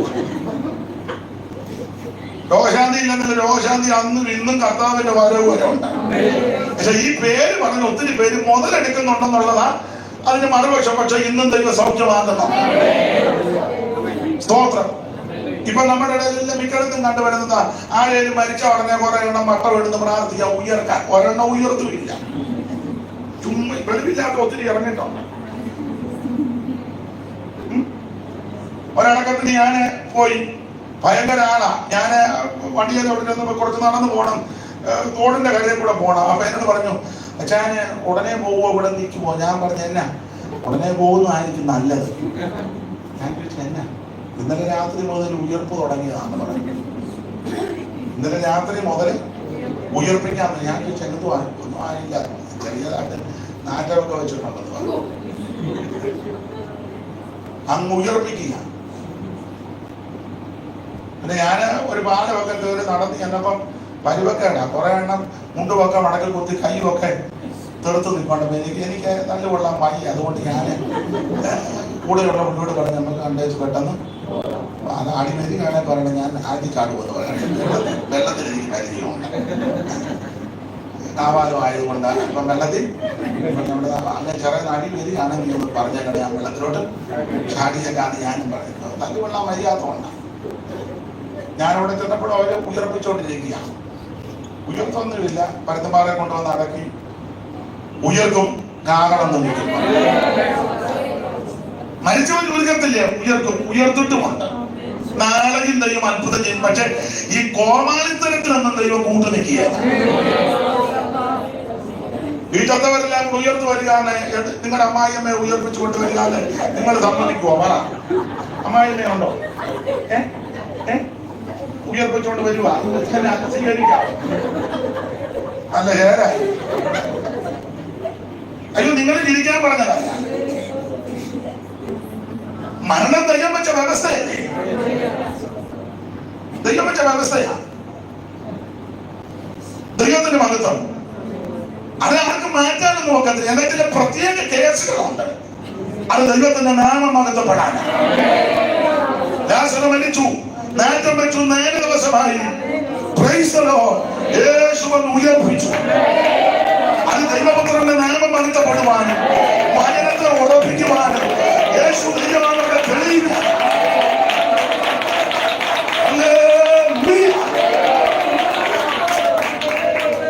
അപ്പൊ അത് കണ്ടോണ്ടാ മരിച്ചവനെല്ലാം നമ്മൾ കുത്തിയിരുന്ന് ഉയർപ്പിച്ച അതൊന്നും ശരിയായ നടപടിയല്ല. അങ്ങനെ ദൈവം പറഞ്ഞിട്ടുണ്ടെങ്കിൽ ഉയർത്തുകയും ചെയ്യും. ദൈവം പറഞ്ഞിട്ടാ പ്രാർത്ഥിക്കുന്നെങ്കിൽ, ദൈവം പറഞ്ഞിട്ടാ ആ ശുശ്രൂഷ ചെയ്യുന്നെങ്കിൽ സൂക്ഷ ദൈവം ഉയർപ്പിക്കും. അവിടെ നിന്നും ജീവിക്കുന്ന ദൈവം. അവൾ സന്ധ്യയായപ്പോൾ അക്കരയ്ക്ക് പോകാമെന്ന് യേശു ശിഷ്യന്മാരോട് പറഞ്ഞു. അക്കരയ്ക്ക് പോകാം. രാവിലെ മുതൽ വൈകുന്നേരം വരെ യേശു വചനം പറഞ്ഞു. ആർക്കും മടുക്കും. അതാ യേശുവിന്റെ വചന ശുശ്രൂഷയുടെ പ്രത്യേകത. ഒരിടത്തും മടുപ്പ്. നമ്മള് കുറച്ചു നേരം കഴിയുമ്പോൾ നിങ്ങൾ ചിലര് ഞൊട്ട വിടാൻ തുടങ്ങും. ആദ്യം 10 ഞൊട്ട കേൾക്കും, പിന്നെ ഞൊട്ടയില്ല. എന്നാലും കാര്യം ഇങ്ങനെ. അപ്പൊ എന്നാലേ നമ്മളന്ന് നിർത്തുന്നതാ നല്ലത്. ചിലരെ മൂക്കരിക്കുന്ന കണ്ണട മടക്കും എന്ന് പറഞ്ഞാൽ ഇയാളെ പ്രസംഗിച്ചതൊക്കെ മതി, അതായത് സിഗ്നല്. എന്നാലും നമ്മൾ പിന്നെ നിന്ന് രാത്രി കത്തിക്കുമെന്ന് പറഞ്ഞ അപ്പൊ അതൊക്കെ കാണുമ്പോൾ നമുക്കറിയാം. ചിലര് ബൈബിളിന്റെ സിപ്പ് ഇട്ട് കാണിക്കും. സിപ്പില്ലാതെ ചുമ്മാ ഇങ്ങനെ കറക്കുന്നത് കാണാം. എന്ന് പറഞ്ഞാൽ നിർത്താറായെന്നാണ്. സഹോദരിമാര് താഴെയിരിക്കുന്ന ബാഗ് ചുമ്മാ എടുത്ത് മടിയിലോട്ട് വെക്കും എന്ന് പറഞ്ഞാൽ പോകാൻ സമയം. ഇതൊക്കെ കാണുമ്പോൾ നമുക്കറിയാം. അപ്പൊ ഇത് ഞാൻ അതൊക്കെ ശ്രദ്ധിച്ചായിരിക്കുന്നത്. അപ്പോൾ എന്നാൽ യേശുക്രിസ്തുവിന്റെ ശുശ്രൂഷകൾ ഇങ്ങനെയുള്ള ഒരു സംഭവങ്ങളുമില്ല. വരുന്നവര് മുഴുവൻ അവിടുത്തെ തിരുവായി കേട്ടോണ്ടിരിക്കുക. കാരണം എല്ലാം വായിന്ന് വരുന്നത് മുഴുവൻ ലാവണ്യമാക്കുന്നത്. അതിന്റെ പള്ളിയിൽ ഇരുന്ന എല്ലാവരുടെ കണ്ണ് അവങ്കിലേക്ക് മാത്രമാണ്. ഇതുപോലെ സൗന്ദര്യമുള്ളവൻ, ഇതുപോലെ യോഗ്യൻ, ഇതുപോലെ ശ്രേഷ്ഠൻ, ഇതുപോലെ പുണ്യവൻ, ഇതുപോലെ കഴിവുള്ളവൻ, ഇതുപോലെ മഹത്വമുള്ളവൻ, എന്റെ ഉയരോടെ കൈ ചുമന്നുള്ളവൻ, അവൻ 10,000 സേവകൻ. ഇരിക്കുന്ന സകല മനുഷ്യന്റെ കണ്ണ് യേശുവിന്. പള്ളിയിലിരുന്ന എല്ലാവരുടെ കാരണം 10,000 ശ്രേഷ്ഠനാണ്. ശൂലേമിയോട് അതാ ചോദിച്ചത്, നിന്റെ പ്രിയനും മറ്റു പ്രിയന്മാരേക്കാൾ എന്തുവാ വിശേഷം? അവള് പറഞ്ഞു മുഴുവൻ വിശേഷതയാണ്. 8-ാം വാക്യം മുതൽ വായിച്ച് 5-8 മുതൽ വായിച്ച് 5-8 മുതൽ 5-ാം അധ്യായത്തിന്റെ 8 മുതൽ വായിച്ചു. അന്നേരം കുറച്ചുകൂടെ കാര്യം ഗ്രഹിക്കാമല്ലോ. യെരൂശലേം പുത്രിമാരെ, നിങ്ങൾ എന്റെ പ്രിയനെ കണ്ടെങ്കിൽ ഞാൻ പ്രേമപരവശയായിരിക്കുന്നു എന്ന് അവനോട് അറിയിക്കണം. അടുത്ത വാക്യം, എന്ന് ഞാൻ നിങ്ങളോട് ആണയിടുന്നു. സ്ത്രീകളിൽ അതിസുന്ദരിയായുള്ളവേ നിന്റെ പ്രിയനും മറ്റു പ്രിയന്മാരെ. ഇവിടെ സ്ത്രീകളിൽ അതിസുന്ദരി ആര്?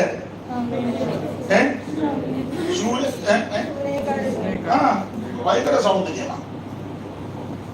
6:10 തോന്നുന്നു വായിച്ചേ. സോറി, തെറ്റിയാണ്, ക്ഷമിക്കണം. അത് തന്നെ, അരുണോദയം പോലെ അരുണോദയം പോലെ ഇച്ചിരുടെ ശബ്ദത്തിൽ വായിക്കും. നന്നായിട്ട് വായിക്കുന്നുണ്ട്, ചടയെന്ന് വായിക്കുന്നുണ്ട്. ഇത്ര ശബ്ദം ഉള്ളോ? ഉറക്കെ വായിക്കും. അരുണോദയം പോലെ ശോഭയും, ചന്ദ്രനെ പോലെ സൗന്ദര്യവും, സൂര്യനെ പോലെ നിർമ്മലതയും, കൊടികളോട് കൂടിയ സൈന്യം പോലെ ഭയങ്കരത്വം ഉള്ളവർ ഇവർ. ഇതാ അവിടെ സൗന്ദര്യം. ഈ സ്ത്രീ സഭയ്ക്കുന്നില്ല. ഇതൊക്കെ ഓരോ വാക്യങ്ങളും എടുത്ത് വ്യാഖ്യാനിക്കണം. ഈ സ്ത്രീയെ പറ്റി പറയുന്നത്, ഈ പെൺകുട്ടീനെ അവിടെ അമ്മ പ്രസവിച്ച് ഒരു കുറ്റിക്കാട്ടിൽ ഉപേക്ഷിച്ചതാണ്. ശൂലമിയുടെ അമ്മ പ്രസവിച്ചു, ഇവിടെ ഒരു കുറ്റിക്കാട്ടിൽ ഉപേക്ഷിച്ചു. മലയാള പുസ്തകത്തിൽ എഴുതിയിരിക്കുന്ന നാരകത്തിന്റെ ചോട്ടിൽ നിന്ന് 8:5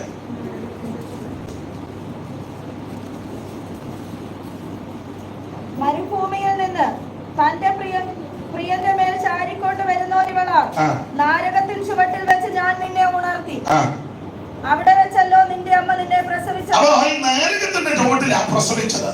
മലയാളത്തിൽ നാരകത്തിന്റെ ചുവട്ടിൽ, ഇംഗ്ലീഷിൽ ആപ്പിൾ വരെ വന്ന ഇംഗ്ലീഷ് ബൈബിൾ അല്ലേ മോനെ?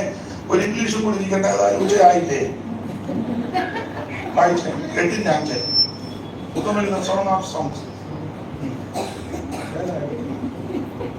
അത് നല്ലതായിട്ട് വായിക്കുന്നു. ഉത്തമഗീതം 8:5. അവിടെ ആപ്പിൾ വരെ വന്നാണോ നോക്കിക്കഴിഞ്ഞു. എനിക്ക് ഇംഗ്ലീഷ് വലിയ ഭാഷ വന്നല്ല, ഇംഗ്ലീഷ് അറിയത്തില്ല. ആപ്പിൾ 3 എന്നാണോ?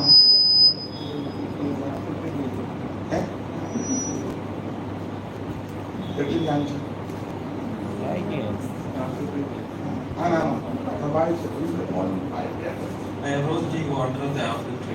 ആപ്പിളൊന്നും കേട്ടാ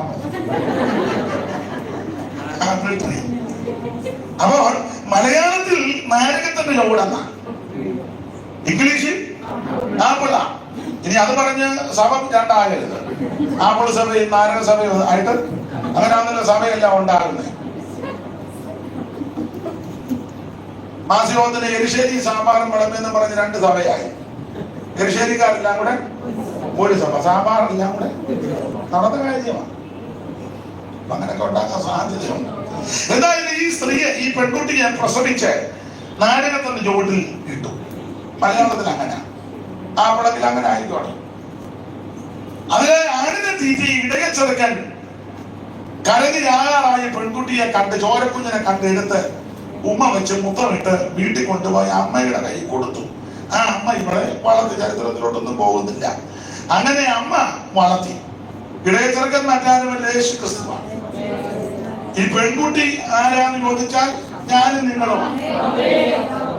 ആ വീട് ആരാന്ന് ചോദിച്ചാൽ ദൈവസഭയാകുന്ന വീടാണ്. ഒരു പോറ്റമ്മയുടെ കൈ കൊടുത്ത്, പോറ്റമ്മ മറ്റാരുമല്ല, ദൈവത്തിന്റെ പരിശുദ്ധാത്മാവാണ്. പെറ്റി അമ്മ ഏതാന്ന് ചോദിച്ചാൽ നേരത്തെ നിന്നടമാണ്. നേരത്തെ കരുണയൊന്നുമില്ലല്ലോ, പ്രസവിച്ചേച്ച് പോകുന്നല്ലാതെ. സ്തോത്രം. പിന്നെ അടക്കാൻ ചെല്ലുമ്പം പറയും അതെല്ലാം അടച്ചേച്ച് വേണം. ഏതാ കുടിശ്ശിക അടക്കാൻ ചെല്ലുമ്പോഴേ പള്ളിയിൽ പോയിട്ടേക്കും അവർ പറയും ഞങ്ങളുടെ ഇടവകയിലാണ്. കാരണം അപ്പറേ കാനാനും ഇപ്പറേ മതിലും അതിനിടെ കിടക്കുക കുടിച്ചേച്ച്. അതാ ഇടവക. ഇടവക മാവേലിക്കര ഇടവകയാണ്. ഞാൻ ഞങ്ങളുടെ അച്ഛനെ പണ്ട് കാവാലം തരുന്നതാ. വർഷങ്ങൾക്ക് ശേഷം കണ്ട് ഞാൻ ചോദിച്ചു, അച്ഛൻ ഇപ്പൊ ഏത് ഇടവകയല്ല? പുള്ളി പറഞ്ഞു, ഞാൻ ഇടവകയിൽ വന്നത് ഈ വകയുടെ എല്ലാ ഇടയിലാന്ന് പറഞ്ഞു. അപ്പൊ അവരുടെ പള്ളിയിലുള്ള 3-4 പേരും അച്ഛന്റെ കൂടെ ഉണ്ട്. ഞാനിപ്പോ ഇടവകയിലൊന്നും അല്ല, ഈ വകയുടെ അല്ല. ഇന്നിപ്പോ ഇങ്ങോട്ട് വന്നപ്പോ ദുഃഖവാർത്ത അച്ഛനെ കടന്നുപോയി. ദൈവത്തിന് മഹത്വം. അപ്പൊ ഈ പോറ്റമ്മ ദൈവത്തിന്റെ പരിശുദ്ധാത്മാവാണ്. ആ പെറ്റമ്മ നേരത്തെ നിന്ന ഇടമ. കരുണയൊന്നുമില്ലല്ലോ. കുടിച്ചാലെന്നാ, വന്നാലെന്നാ, നിന്നാലെന്നാ, ഒന്നും ഒരു കരുണയില്ല. ഈ പോറ്റമ്മയാകുന്ന പരിശുദ്ധാത്മാവ് ഈ പെൺകുട്ടിയെ വളർത്തി. കാരണം ഈ വീട് ദൈവസഭയാണ്. ഇതിനകത്ത് ഈ വീട്ടിൽ വന്നപ്പോൾ ഇതിന് ആവശ്യമുള്ളതല്ല ഈ വീട്ടിലുണ്ട്. അറിയാൽ എന്ത് സഹോദരന്മാരെ 14:26 കൊരിന്ത്യർക്കെഴുതിയ 1-ാം ലേഖനം. ആലിയൻ എന്ത് സഹോദരന്മാരെ, നിങ്ങൾ കൂടി വരുമ്പോൾ ഓരോരുത്തരുടെ സങ്കീർത്തനമുണ്ട്, ഉപദേശമുണ്ട്, അന്യഭാഷമുണ്ട്, പ്രവചനം, ഇതെല്ലാം ഇവിടെ ഉണ്ട്. ഇതൊക്കെ കൊടുത്തായി വളർത്തിയത് ഉപദേശവും. അപ്പൊ നല്ല ഉപദേശവും വചനവും പരിജ്ഞാനവും പ്രവചനവും വെളിപ്പാടും ഇതൊക്കെ കൊടുത്ത് ഇങ്ങനെ ആത്മീക ഭക്ഷണം കൊടുത്ത് വളർത്തിയത് കൊണ്ട് അരുണോദയം പോലെ ശോഭയാണ്, സൂര്യനെ പോലെ നിർമ്മലതയ, കൊടികളോട് കൂടിയ സൈന്യം പോലെ ഭയങ്കരത ഉള്ളവളാണ് ദൈവസഭ. അപ്പൊ ഇങ്ങനെയുള്ള ഈ സഭ അരിമ മണവാളനെ പറ്റി പാടിയും പറഞ്ഞു പുലമ്പിയിരുന്നപ്പോൾ ഈ യെരൂശലേം പുത്രിമാരെല്ലാം വന്ന് ചോദിക്കുക, നിന്റെ പ്രിയന് മറ്റു പ്രിയന്മാരെക്കാൾ എന്തുകൊണ്ട് വിശേഷത? അപ്പോൾ വിശേഷത പറഞ്ഞത് വായില്ല. എന്റെ പ്രിയൻ വെണ്മയും ചുവപ്പുമുള്ളവൻ, 10,000 പേരിൽ അതിശ്രേഷ്ഠൻ തന്നെ. അവന്റെ ശിരസ് അതിവിശേഷം. അത് വിവരിക്കുന്നില്ല. തല മുതല്, എന്റെ ഭാഷ തല മുതൽ നഖം വരെ അങ്ങോട്ട് അംഗപ്രത്യംഗമായി വർണ്ണിച്ച് വിവരിക്കുന്നു. ഞാൻ സാധാരണ പഴയ പാട്ടുകളൊക്കെ പാടുന്നതൊന്നും അവകാശപ്പെടുകയല്ല, ചൊല്ലും.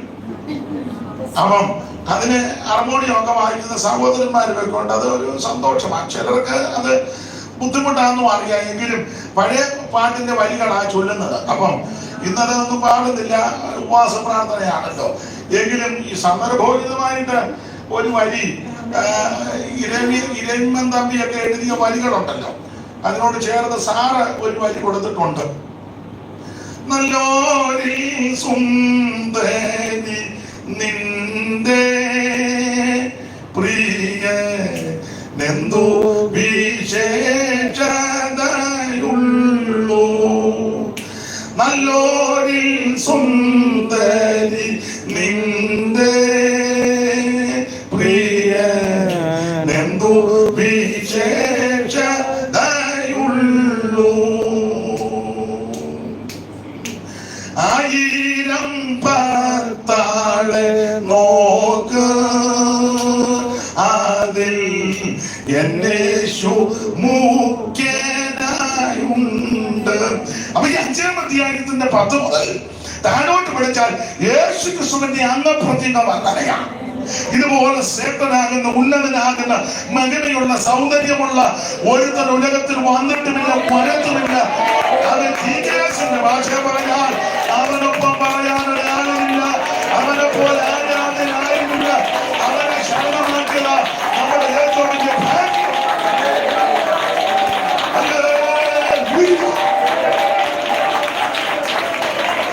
അങ്ങനെയാകുന്ന ഏകാധിപതിയുടെ രാജാവ്, കർത്താവ്, താൻ മാത്രം അമർത്യതയുള്ള സർവജ്ഞനായ ദൈവം. 7 പൊന്തല വിളക്കിന് നടുവിൽ നിധിയങ്ങൾ ധരിച്ച് ചുട്ടുപഴിപ്പിച്ച വെള്ളോടുന്ന സദൃശമായ പാദമുള്ളവനായി 7 നക്ഷത്രം വലങ്ങിൽ പിടിച്ച് അവൻ നടകൊള്ളുന്ന നസ്രായൻ. അവനേക്കാൾ ശ്രേഷ്ഠനായ വേറെ ആരുമില്ല. യേശു ക്രിസ്തു മാത്രമാണ് ശ്രേഷ്ഠൻ.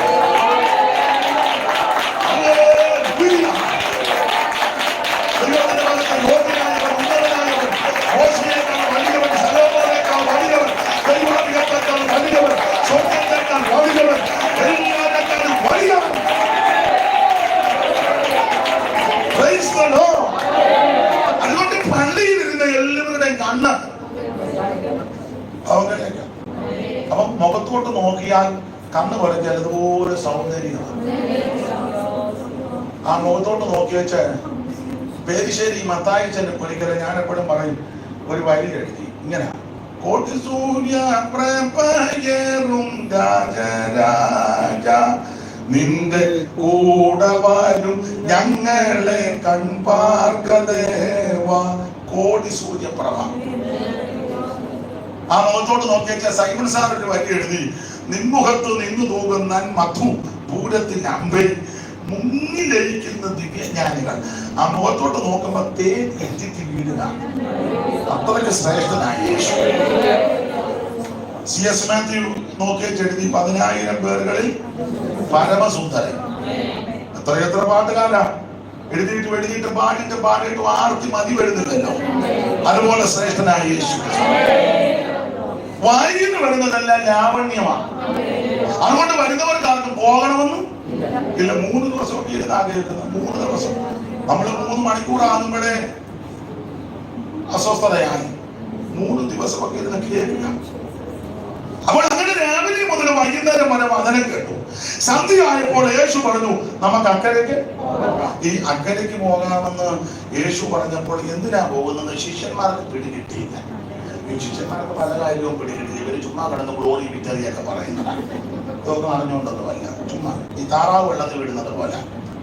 ആദ്യം ഒരു താറാവ് പോകുമ്പോൾ പുറകെ വരുന്ന താറാവല്ല.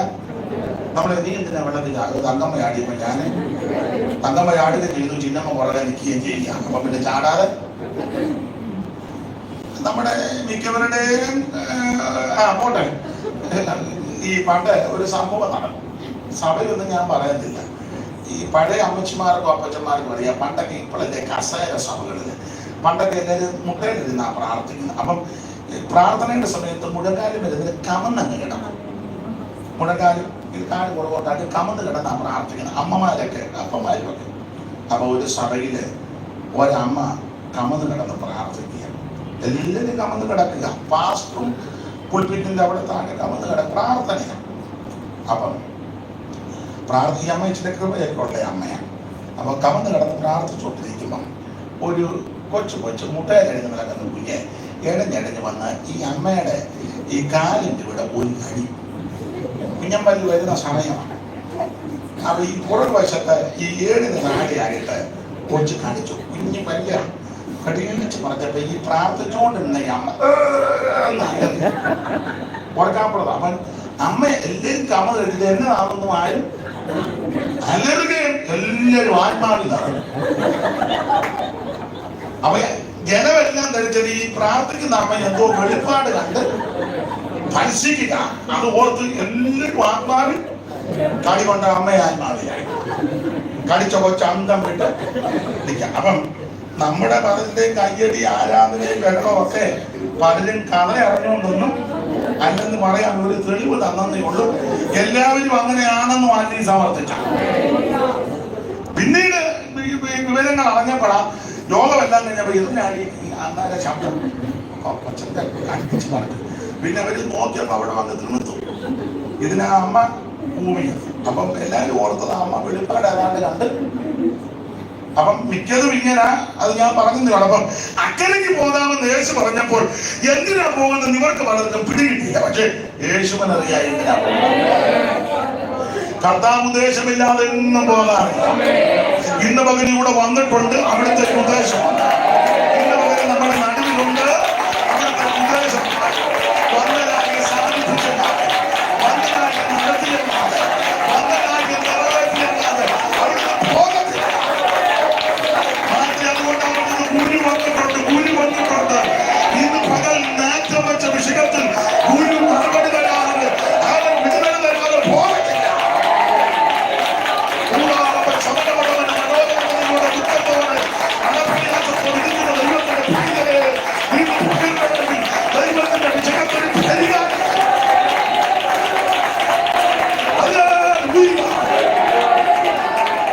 ദൈവത്തിന് മഹത്വം. അപ്പൊ അക്കരയ്ക്ക് പോകുന്ന എന്തിനാണ് യേശുവിന് അറിയാം, ഇവർക്ക് അറിയത്തില്ല. എല്ലാരും ചാടി വള്ളത്തിൽ കയറി യേശുവും വന്ന അവസാനം എന്റെ ചിന്ത ഇവര് നടുപടിയും എല്ലാം പിടിച്ചടക്കി. നമ്മുടെ ആൾക്കാര് സീറ്റ് പിടിക്കാൻ മിടുക്കരാണല്ലോ, ഇല്ലേ? അത് ഇപ്പൊ കാണുന്നില്ല. പണ്ടൊക്കെ ബസ് കയറുന്നതിന് മുന്നേ കൊടയോ തൂവാലയോ സീറ്റ് പിടിക്കുന്ന കണ്ടിട്ടില്ലേ? വെളിയിൽ നിന്ന് ഇടികൊണ്ട് കയറുന്നോ നോക്കുമ്പോ എല്ലാത്തിനകത്ത് അവന് അവസാനം കമ്പിയെ പിടിച്ച് നിൽക്കുക. അതൊക്കെ മുട്ടായി നിന്നുകൊണ്ട് വരുന്നവൻ കയറി. നിങ്ങൾ കണ്ടിട്ടില്ലേ? നമ്മളെ പോലെ സീറ്റ് പിടിക്കാൻ എന്തിനാ ബസിന്റെ കാര്യം? കല്യാണത്തിന് എന്താ ഷട്ടർ തുറന്നൊക്കെ നമ്മൾ നേരെ എന്ന് സ്കൊടയും ബാഗും ഒക്കെ കണ്ടിട്ടില്ലേ? ബാഗ് വെച്ചു നമ്മളെ പഠിക്കാൻ കണ്ടിട്ടില്ലേ? നിങ്ങളാരും കല്യാണത്തിന് പോകും, വലിയ കാര്യം. സീറ്റ് പിടിക്കാൻ നമ്മളെ പോലെ മിടുക്കല് വേറെ ആരുമില്ല. അപ്പോൾ ഇവര് ഈ വള്ളത്തെ കയറി സീറ്റും എല്ലാം പിടിച്ചു. സഭയിലും പ്രത്യേക സീറ്റ് ആവുന്നുണ്ട്. സഭയിലും അങ്ങനെ. നമ്മുടെ നാട്ടിൽ പുതുതായിട്ട് വന്ന് ഞാൻ തമാശ ഞങ്ങൾക്കൊരു ചെറിയ കൂട്ടായ്മ തിരുവല്ലായിട്ടുണ്ട്. ഞാൻ അവിടെ പറഞ്ഞിട്ടുണ്ട്, ഇവിടെ നേരത്തെ വരുന്നവർ കയറിയിരുന്നോണം. ഇവിടെ ആർക്കും പ്രത്യേക സീറ്റൊന്നുമില്ല. ദൈവദാസന്മാർക്ക് അവിടെ പ്രത്യേക സീറ്റുണ്ട്. കാരണം അവർ ശുശ്രൂഷകൾ ചെയ്യേണ്ടവരായതുകൊണ്ട്. അതാണ്, ആർക്കും പ്രത്യേക സീറ്റില്ല. നേരത്തെ വരുന്നവര് കയറിയിരുന്നു.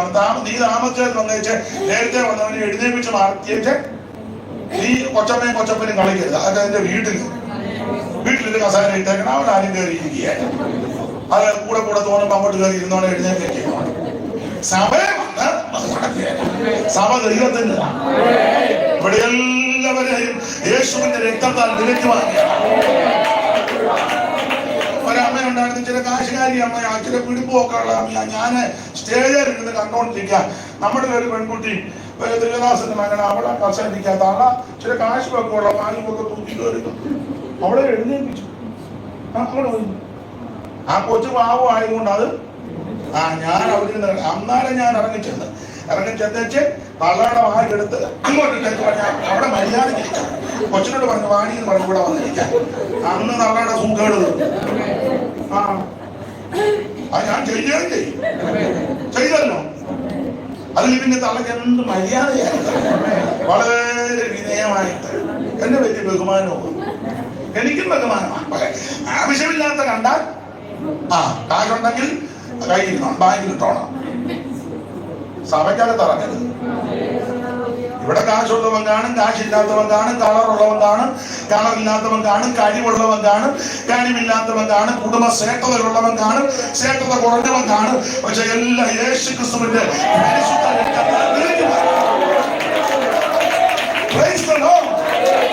പിന്നെ ചില രോഗികളും പ്രായമുള്ളവരുണ്ട്. അവർക്ക് നമ്മൾ പരിഗണന കൊടുക്കും. ശങ്കാവിഷയമുള്ളവർക്ക് ആ വിധത്തിൽ ക്രമീകരണങ്ങൾ ചെയ്യും. രോഗികളുണ്ട്, ചിലർക്ക് ഫാന്റെ കാറ്റ് ബുദ്ധിമുട്ടുള്ളവരുണ്ട്. അതൊക്കെ നമുക്ക് അറിയാം. അല്ലാതെ ആള് കളിക്കരുത്. സഭയാണ്. അപ്പൊ എന്തായാലും കൊള്ളാം. യേശുക്രിസ്തു പറഞ്ഞപ്പോ സീറ്റില്ല. കർത്താവ് അതുകൊണ്ട് തലയണം വെച്ച അമരത്ത് സീറ്റില്ലെന്നുള്ളതായിരിക്കാം ഒരു വിഷയം. പക്ഷെ അമരത്ത് തല വെക്കാനൊരു കാരണവും കൂടെ ഉണ്ട്. അപ്പോസ്തലരുടെ വാക്ക് നിങ്ങൾക്കറിയാം. അമരം തിരയുടെ കേമത്താൽ ഉടഞ്ഞെന്ന എന്ന് പറഞ്ഞാൽ കാറ്റ് കയറി പിടിക്കുന്ന സ്ഥലം അമരമാണ് എന്ന് പറഞ്ഞാൽ കർത്താവ് അറിയ ഈ പടക് അക്കരയ്ക്ക് ചെല്ലുന്നതിന് മുമ്പായി പിശാച് കാറ്റടിപ്പിക്കും. അങ്ങനെ കാറ്റ് ചുറ്റി അടിച്ചാൽ ആദ്യം കാറ്റ് പിടിക്കാൻ സാധ്യതയുള്ള സ്ഥലം അമരമാണ്. തകർന്നു പോകാൻ പെട്ടെന്ന് സാധ്യതയുള്ള ഇടം. ആ തകർന്നു പോകേണ്ട സ്ഥാനം യേശു ഏറ്റെടുക്കും.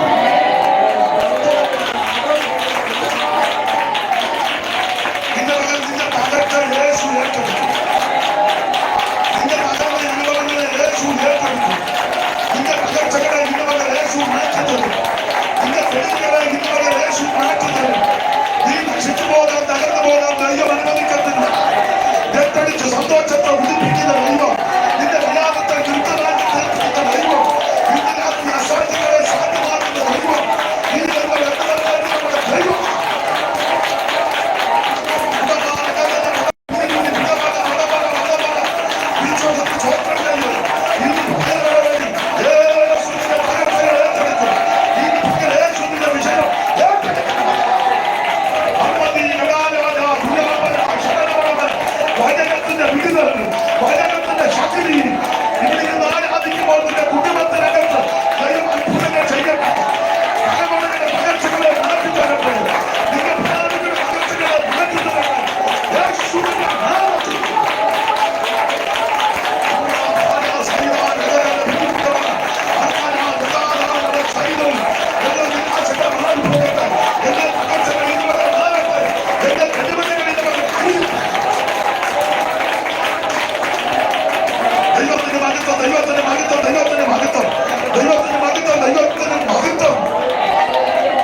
വലിയൊരു പടകിൽ യാത്രാക്കലിലയ കടലിൽ, വലിയൊരു പടകിൽ യാത്രാക്കലിലയ കടലിൽ കർത്തനേശു അമരത്തിരുന്നു. നിദ്രയിലാണ്ടു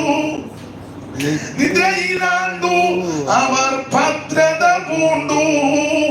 നിദ്രയിലാണ്ടു അവർ ഭദ്രത പൂണ്ടു. അപ്പൊ യേശു തലകണ വെച്ച് അമരത്ത് കിടന്നു. നിങ്ങൾക്ക് ആ ഭാഗം അറിയാം. അല്പം കഴിഞ്ഞപ്പോ കാറ്റും കോടും ശക്തമായി. തിരമാല ഉയർന്ന് പടകാടി ഉലഞ്ഞു. പടക്ക് മുങ്ങി പോകുമാറായപ്പോൾ കർത്താവിനെ ഉണർത്തി. ഭാഗമൊക്കെ നിങ്ങൾക്കറിയാം, വ്യാഖ്യാനിക്കേണ്ട. യേശു എഴുന്നേറ്റ് കാറ്റിനെയും കടലിനെയും അടങ്ങാൻ പറഞ്ഞു. ഈ കാറ്റ് പിശാചടിപ്പിച്ച കാറ്റാണ്. എല്ലാ കാറ്റും പ്രകൃതിയുടെ പ്രതിഭാസത്താൽ വരുന്നതല്ല, ചിലത് സാത്താൻ അടിപ്പിക്കുന്നതാണ്. ഞാൻ പറയാറുണ്ട്, ഈ രോഗവുമുണ്ട്, രോഗബന്ധനമുണ്ട്. രോഗം ചികിത്സിച്ചാൽ ഭേദമാകും, ബന്ധനമൊന്നും ചികിത്സിച്ചാൽ ഭേദമാകും. അതിലെ ചെല്ലപ്പെടുന്നത് എവിടെല്ലാം കൊണ്ടുപോയി എന്നതാണ് ഇതുവരെ അത് ബന്ധനമാണ്. രോഗം സ്കാനിങ് മെഷീനിൽ തെളിയും, രോഗബന്ധനം തെളിയുന്ന ഒരു മെഷീനും കണ്ടുപിടിച്ചിട്ടില്ല. അതുകൊണ്ട് ഞാൻ നിങ്ങളോട് പറയാം, രോഗം ചികിത്സിച്ച ഭേദമാകും, രോഗബന്ധനം ദൈവത്തെ ആരാധിക്കുമെന്നാണ്. സങ്കീർത്തനക്കാരെ പാടിയിരിക്കുന്ന നീന്റെ ബന്ധനങ്ങളെ അത് രോഗബന്ധനവും ദൈവം അഴിക്കും, മരണനാശത്തിനും ദൈവം അഴിച്ചു തരും, സകല കെട്ടുകളും ദൈവം പൊട്ടിക്കും. ഈ കാറ്റ് പിശാചടിപ്പിച്ച കാറ്റ്. കാരണം അക്കരെ ചെന്നാൽ ഒരുവൻ വിടുതൽ പ്രാപിക്കും. അതിന് വിരുദ്ധമായി എടുപ്പിച്ച കാറ്റ. കർത്താവ് അക്കരെ ചെന്നു, ദേശത്ത് ഭൂതഗ്രസ്തന് ദൈവം വിടുതൽ കൊടുത്തു. തിരിച്ചു വരുന്ന വേളയിൽ ഒരാൾ വന്ന് പറയാ, ഗുരു, പള്ളിപ്രമാണിയുടെ മകള് മരിക്കാറായി, ദീനമാണ്, ഗുരു വന്നൊന്ന് പ്രാർത്ഥിക്കണം. അപ്പോൾ കർത്താവ് ആ പെൺകുട്ടിക്ക് വേണ്ടി പ്രാർത്ഥിക്കാൻ പോവുക. അങ്ങനെ പോകുന്ന വേളയിൽ ആ 12 സംവത്സരം രക്തസ്രാവമുള്ള സ്ത്രീ യേശുവിന്റെ വസ്ത്രത്തിന്റെ തോങ്ങെടുത്തു. ക്ഷണത്തിൽ അവൾക്കും സൗഖ്യം. ഈ വിടുതൽ നടന്നതിന് ശേഷം മുൻപോട്ട് പോകുമ്പോൾ ഒരുത്തൻ ഓടി വന്ന് പറയാം, ഈ ഗുരുവിനെ അസഹ്യപ്പെടുത്തണ്ട, അവന് ബാല മരിച്ചു. ഈ യായിറോസിന്റെ മകൻ മരിച്ചു. ഇനി ഗുരു വന്നിട്ട് കാര്യമല്ല, ഗുരുവിനെ എന്തിനാ വെറുതെ അസഹ്യപ്പെടുത്തുന്നത് എന്ന് വന്ന് പറഞ്ഞപ്പോൾ കർത്താവ് തിരിച്ചു പറഞ്ഞ മറുപടിയാണ് നമ്മുടെ കുറുമാറ്റം. യേശു ആ വാക്ക് കാര്യമാക്കി. ഏത് വാക്കാന്ന് ചോദിച്ചാൽ അവൾ മരിച്ചുപോയി, ഇനി രക്ഷപ്പെടത്തില്ലെന്നാ പറഞ്ഞതിന്റെ അർത്ഥം. മരിച്ചതും മരിച്ചു, എന്നാൽ യേശു ആ വാക്ക് കാര്യമാക്കി. ഇന്ന് മകൾ ഒരു ചെറിയ ചിന്ത പറഞ്ഞ് അവസാനിപ്പിക്കാം. ദൈവമക്കളെ, ചില കാര്യങ്ങളൊന്നും വാക്കുകളൊന്നും നിങ്ങൾ കാര്യമാക്കേണ്ടതുണ്ട്. കാര്യമാക്കേണ്ടത് രക്ഷിക്കപ്പെടണം, അത് കാര്യമാക്കണം. സ്നാനപ്പെടണം, അത് കാര്യമാക്കണം. അഭിഷേകം പ്രാപിക്കണം, അത് കാര്യമാക്കണം. വേർപാട് പാലിക്കണം, അത് കാര്യമാക്കണം. ദൈവത്തെ ആരാധിക്കണം, അത് കാര്യമാക്കണം. തീരുമാനം എടുക്കണം, അത് കാര്യമാക്കണം. ഇതൊക്കെ കാര്യമാക്കേണ്ട വിഷയമാണ്. എന്നാൽ ചില വിഷയങ്ങൾ ദൈവമക്കൾ കാര്യമാക്കരുത്. നമ്മളെ തകർക്കുവാൻ, തളർത്തിക്കളയുവാൻ, മടിപ്പിക്കുവാൻ, മനസ്സ് മടിപ്പിക്കുവാൻ പല വാക്കുകളും പല വിഷയങ്ങളും ശത്രു കൊണ്ടുവരുമ്പോൾ എന്നെ കേൾക്കുന്ന പ്രിയരെ, ചില വാക്കുകളൊന്നും കാര്യമാക്കണം. യേശു ആ വാക്ക് കാര്യമാക്കിയില്ല. ഇന്ന് പകൽ നമുക്കെതിരെ, കുടുംബത്തിനെതിരെ, നിനക്കെതിരെ അവൻ പലരും പലതും പറയുമ്പോൾ അത് കാര്യമാക്കണം. ഞാൻ പെന്തിക്കോസ് വന്നപ്പോ ഞങ്ങളുടെ വിഭാഗം പറഞ്ഞു, ഇയാൾ മുടിക്ക് പോകുന്നു. ഞാനത് കാര്യമാക്കിയില്ല. ഏതായാലും 35 കൊല്ലമായി ഇതുവരെ മുടിക്കില്ല, ഇനി മുടിയത്തുമില്ല. അത് കാര്യമാക്കുമായിരുന്നല്ലോ. സ്തോത്രം. നിങ്ങളോടും എനിക്കിതാ പറയാനുള്ളത്. നിങ്ങൾ പെന്തിക്കോസിൽ സത്യദൈവത്തെ ആരാധിക്കുവാൻ ഇറങ്ങി വരുമ്പോൾ ചാർച്ചക്കാരും കുടുംബക്കാരും ഒക്കെ പറയും, അവൻ സ്തോത്രം രക്ഷപ്പെടുകയല്ല. അതൊന്നും നിങ്ങൾ കാര്യമാക്കണ്ട. അവൻ നമ്മുടെ രക്ഷകനെ സ്വീകരിച്ചിരിക്കണം. ഞാനോ ലോകാവസാനത്തോളം എല്ലാ നാളും നിങ്ങളോട് കൂടെ ഉണ്ടെന്ന് അരുളി ചെയ്ത കർത്താവാണ് നമ്മുടെ കൂടെയുള്ളത്. അതുകൊണ്ട് നിരാശപ്പെട്ടു പോകരുത്. ആവശ്യമില്ലാത്ത വാക്കുകൾ കേൾക്കുമ്പോൾ ദൈവമക്കൾ അത് കാര്യമാക്കരുത്. 1-2 കാര്യങ്ങൾ പറഞ്ഞ് പെട്ടെന്ന് നിർത്താം. 1:15 എപ്പോൾ നിർത്തണം? എപ്പോ വേണമെങ്കിലും ഞാൻ നിർത്താം. പണ്ടൊരാൾ പറഞ്ഞ അച്ഛനാകാനും പെണ്ണ് കെട്ടാനും താല്പര്യമാണെന്ന് പറഞ്ഞതുപോലെ 1:30 നിർത്തണോ, 1:45 നിർത്തണോ, 2 നിർത്തണോ? നിങ്ങൾ പറ. പാസ്റ്റൊന്നും പറയുന്നില്ല. ഇതിനോട് പറഞ്ഞാൽ സ്തോത്രം. ദൈവത്തിന് അല്പസമയം കൂടെ ചിന്തിക്കാം. വൈകിട്ട് യോഗം ഉണ്ടല്ലോ ഇവിടെ. ഞാനില്ല, പറയുള്ളൂ. ഇച്ചിരി തന്നെ കൂടി ഇരിക്കട്ടെ. കുഴപ്പമില്ലല്ലോ. ഇടയ്ക്ക് ബാഗ് എടുക്കുന്നത് തന്നെ ഞാൻ കണ്ടു. വെള്ളം കുടിക്കാൻ പ്രസംഗം തുടങ്ങിയില്ല, അതിനു മുന്നേ വെള്ളം കുടിക്കായി. അപ്പൊ ശ്രദ്ധിക്കുക, യേശു ക്രിസ്തു ആ വാക്ക് കാര്യമാണ്. എന്തുവാ? മരിച്ചു പോയത്, മരിച്ചുപോയി, നശിച്ചുപോയി, ഇനി രക്ഷപ്പെടത്തില്ലെന്നൊക്കെ ഡോക്ടർമാർ ചിലപ്പോ പറഞ്ഞെന്ന് വരാം. പക്ഷെ ഇവിടെ വന്നിരിക്കുന്ന ആരാന്നറിയാമോ?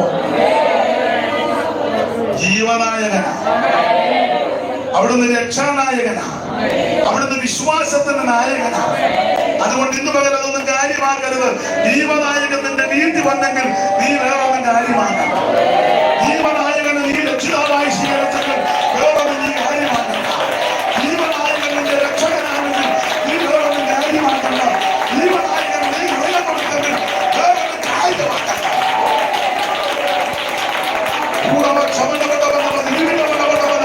ദൈവത്തിന് മകത്വം, ദൈവത്തിന് മകത്വം.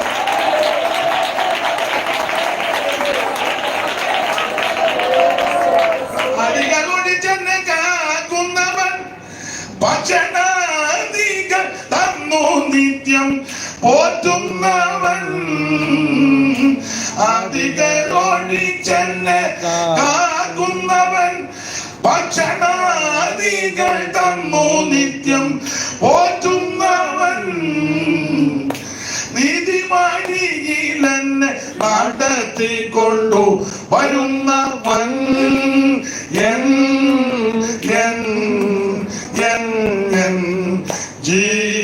ജീവനായകനെ മനുവേലേ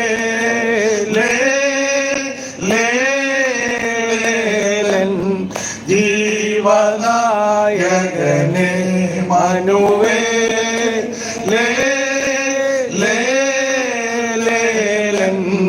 ജീവനായകനെ. ഇന്ന് പകൽവേളയിൽ ജീവനായകൻ നിന്റെ വീട്ടിൽ വന്നിരിക്കുക. അതുകൊണ്ട് മരിച്ചു പോയെന്നുള്ളതൊന്നും കാര്യമാണ്, അവൻ ഉയർപ്പിക്കും. ഒന്ന് രണ്ട് തിരുവെഴുത്തുകൾ കാര്യമാക്കരുത്, അതിനോട് അനുബന്ധിച്ച് വായിച്ച് പുറപ്പാട് പുസ്തകം 15-ാം അധ്യായത്തിന്റെ 9-ാമത്തെ വാക്യമായിരുന്നു. ഞാൻ പിന്തുടരും, പിടിക്കും, കൊള്ള പങ്കിടും, എന്റെ ആശ അവരാൽ പൂർത്തിയാകും. ഞാൻ എന്റെ വാളൂരും, എന്റെ കൈ അവരെ നിഗ്രഹിക്കുമെന്ന് ശത്രു പറഞ്ഞു. ഭരണം പുറകെ വരിക, വെറുതെ വരികയല്ല, കോളാനിൽ വെച്ചതെല്ലാം പറഞ്ഞോണ്ടാകരുത്. ഞാൻ പിന്തുടരും, പിടിക്കും, കൊള്ള പങ്കിടും, എന്റെ ആശ അവരെ പൂർത്തീകരിക്കും. പിന്നെ ഞാൻ എന്റെ വാലുകൂടും, എന്റെ കൈ അവരെ നിഗ്രഹിക്കും. ഇത് എന്ന് ശത്രു പറയുക. ദൈവമക്കളിത് കാര്യമാണ്. സഭ തുടങ്ങാൻ അനുവദിക്കത്തില്ല. ഇനി ഒരെണ്ണം ഞങ്ങളുടെ ഇടയിൽ നിന്ന് അങ്ങോട്ട് വരികയില്ല. ചുണയുണ്ട് ഒരെണ്ണത്തിന്, ഇനി ഒരെണ്ണത്തിൽ നിന്ന് മുക്കാവോ? സ്തോത്രം. സഭ പൊളിക്കും. ഇനി ഇവിടെ പ്രാർത്ഥിക്കാൻ അനുവദിക്കത്തില്ല. ഇനി ഇവിടെ ശബ്ദമെടുത്ത് ദൈവത്തെ ആരാധിക്കാൻ അനുവദിക്കത്തില്ല. ഇങ്ങനെയൊക്കെ പറയുന്ന ഒത്തിരി ആൾക്കാരുണ്ട്. പള്ളിയെല്ലാം പൊളിക്കും. ഞങ്ങളുടെ ഭരണം ഒന്ന് വന്നോട്ടെ ഇതൊന്നും കേട്ട് നമ്മുടെ കാര്യമാക്കരുത്. എടാ, ഉന്നതന് മീതെ ഉന്നതൻ, അവന് മീതെ അത്യുന്നതൻ ജാഗരിക്കുന്നുണ്ട്. രാജാക്കന്മാരെ വാണിക്കുന്നവനും നീക്കുന്നവനും ദൈവമാണ്. രാജാക്കന്മാരുടെ ഹൃദയം യഹോവയുടെ നീർത്തോട് പോലെ ഇഷ്ടമുള്ള ദിക്കിലേക്ക് ദൈവം തിരിക്കും. അപ്പോൾ രാജാക്കന്മാർ, ഭരണതന്ത്രജ്ഞന്മാർ, ഭരണകർത്താക്കൾ ഇങ്ങനെയുള്ള കാര്യങ്ങൾ പറയുമ്പോൾ ദൈവമക്കൾ അത് കാര്യമാക്കരുത്. പെന്തിക്കോസ്തുകാർക്ക് തന്നെ, പല ക്രിസ്ത്യാനികൾക്ക് തന്നെ വെപ്രാണമാണ്. അയ്യോ, BJP ആണോ ഇനിയും ഭരിക്കുന്നത്? ഭരിക്കട്ടെ, കേന്ദ്രം ഇനിയും നരേന്ദ്രമോദി ഭരിക്കുന്നെങ്കിൽ ഭരിക്കട്ടെ. അതല്ല രാഹുൽ ഗാന്ധി കയറുന്നെങ്കിൽ കയറട്ടെ. കേരളം ഇപ്പോൾ 10 കൊല്ലമായിട്ട് 10 പിണറായി വിജയൻ അവർ ഭരിക്കുന്നു. ഇനി ഒരു 5-10 കൊല്ലം പുള്ളി ഭരിക്കുന്നേ ഭരിക്കട്ടെ. അതല്ല സതീശൻ കയറുന്നേ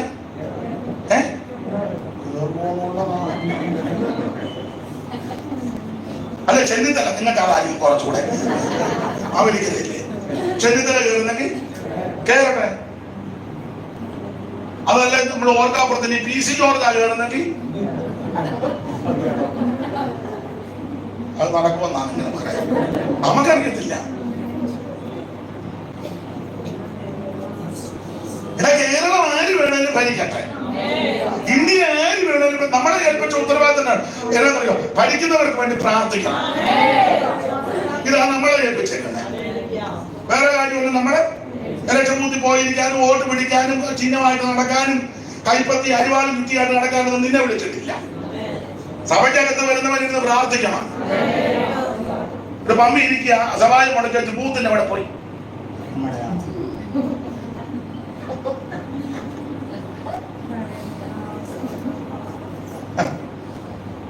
എന്നെ നിങ്ങളെ ഏൽപ്പിച്ചിരിക്കുന്നത് ആര് ഭരിച്ചാലും ഭരിക്കുന്നവർക്ക് വേണ്ടി പ്രാർത്ഥിക്കണം. നീ അങ്ങനെ പ്രാർത്ഥിക്കുമ്പോൾ, ഞാൻ അങ്ങനെ പ്രാർത്ഥിക്കുമ്പോൾ, നമ്മൾ അങ്ങനെ പ്രാർത്ഥിക്കുമ്പോൾ ദൈവം ഇത് നിയന്ത്രിക്കും. ആര് ഭരിക്കണമെന്നും എത്ര വർഷം ഭരിക്കണമെന്നും ഏത് വിധത്തിൽ ഭരിക്കണമെന്നും എങ്ങനെ ഭരിക്കണമെന്നും നിയന്ത്രിക്കുന്നവൻ സ്വർഗത്തിലിരിക്കുന്ന ദൈവമാണ്. ദൈവം നന്നായി ചെയ്യും. അപ്പോൾ ഭരണകർത്താക്കൾ അതിനിതും പറയുമ്പോൾ ദൈവമക്കൾ അതൊന്നും കാര്യമാക്കരുത്. ഈ വീട്ടു പ്രാർത്ഥന നടത്തിക്കത്തില്ല, മൈക്ക് വെക്കാൻ അനുവദിക്കത്തില്ല, പൊതു സ്ഥലത്ത് സ്നാന ശുശ്രൂഷ. അതൊക്കെ പറയുമ്പോ നമ്മളെന്തിനാ ഇറങ്ങുന്നത്? അന്ന് കാര്യമാണ്. ഇവിടുത്തെ പശ്ചാത്തലഭാഗം അറിയാമല്ലോ. പറവോന് സൈന്യവും പുറകെ വരിക. പറവോന് സൈന്യവും വരുന്നത് വളരെ കണക്കിലാണ് വരുന്നത്. സെലക്ട് ചെയ്ത 600 ഇരുമ്പ് രഥങ്ങള് 14:8 തോന്നുന്നു. 20 വായിച്ചേ, 6 വായിച്ചേ, 14:6. പിന്നെ അവൻ രഥം കെട്ടിച്ചു പടജനത്തെയും വിശേഷപ്പെട്ട 600 രഥങ്ങളെയും. വിശേഷപ്പെട്ട 600 രഥങ്ങൾ. അതുമായിട്ടാണ് വരുന്നത്. വിശേഷപ്പെട്ട 600 രഥങ്ങൾ. പിന്നെ സകല രഥങ്ങളെയും. പിന്നെ മിസ്രയീമിലെ സകല രഥവും അടിച്ചു തൂത്ത് വരിക. അവയ്ക്ക് വേണ്ടുന്ന തേരാളികളും കൂട്ടി യഹോവ ഇവരെല്ലാം കൂടെ കൂട്ടിക്കൊണ്ടാ പുള്ളി വരുന്നത്. ഇസ്രായേൽ മക്കൾക്ക് പുറകെ സെലക്ട് ചെയ്ത 600, പിന്നെ മുഴുവൻ രഥങ്ങളും തേരാളികള് എന്ന് പറയാ സകല രതിപ്രബലന്മാരെയും സകല രഥങ്ങളെയും കെട്ടിച്ചവൻ ഇറങ്ങിയിരിക്കുക.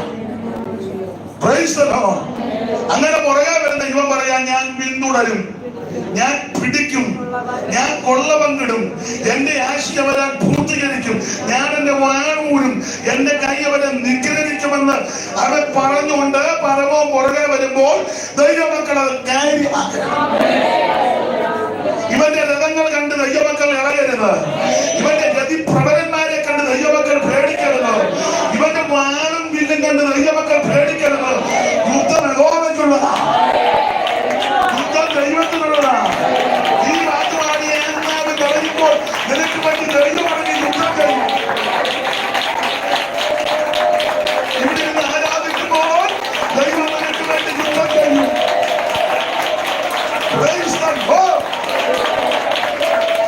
നമുക്ക് വേണ്ടി യുദ്ധം കഴിയുന്ന ദൈവമുണ്ട്. നമുക്ക് വേണ്ടി വീര്യം പ്രവർത്തിക്കുന്ന ദൈവമുണ്ട്. വേറെ പുസ്തകത്തിൽ ഇങ്ങനൊരു വാക്യമുണ്ട്, വീരന്മാരുടെ മധ്യേ യഹോവയും എനിക്കായിട്ട് ഇറങ്ങി വന്നു. വീരന്മാരുടെ മധ്യേ നിനക്ക് വേണ്ടി ദൈവം ഇറങ്ങി വരും. നിങ്ങളാണ് ന്യായാധിപന്മാരുടെ പുസ്തകം 5-ാം അധ്യായത്തിന്റെ 6 മുതൽ താഴോട്ട് വായിച്ചേ. സീസലയുമായുള്ള യുദ്ധം.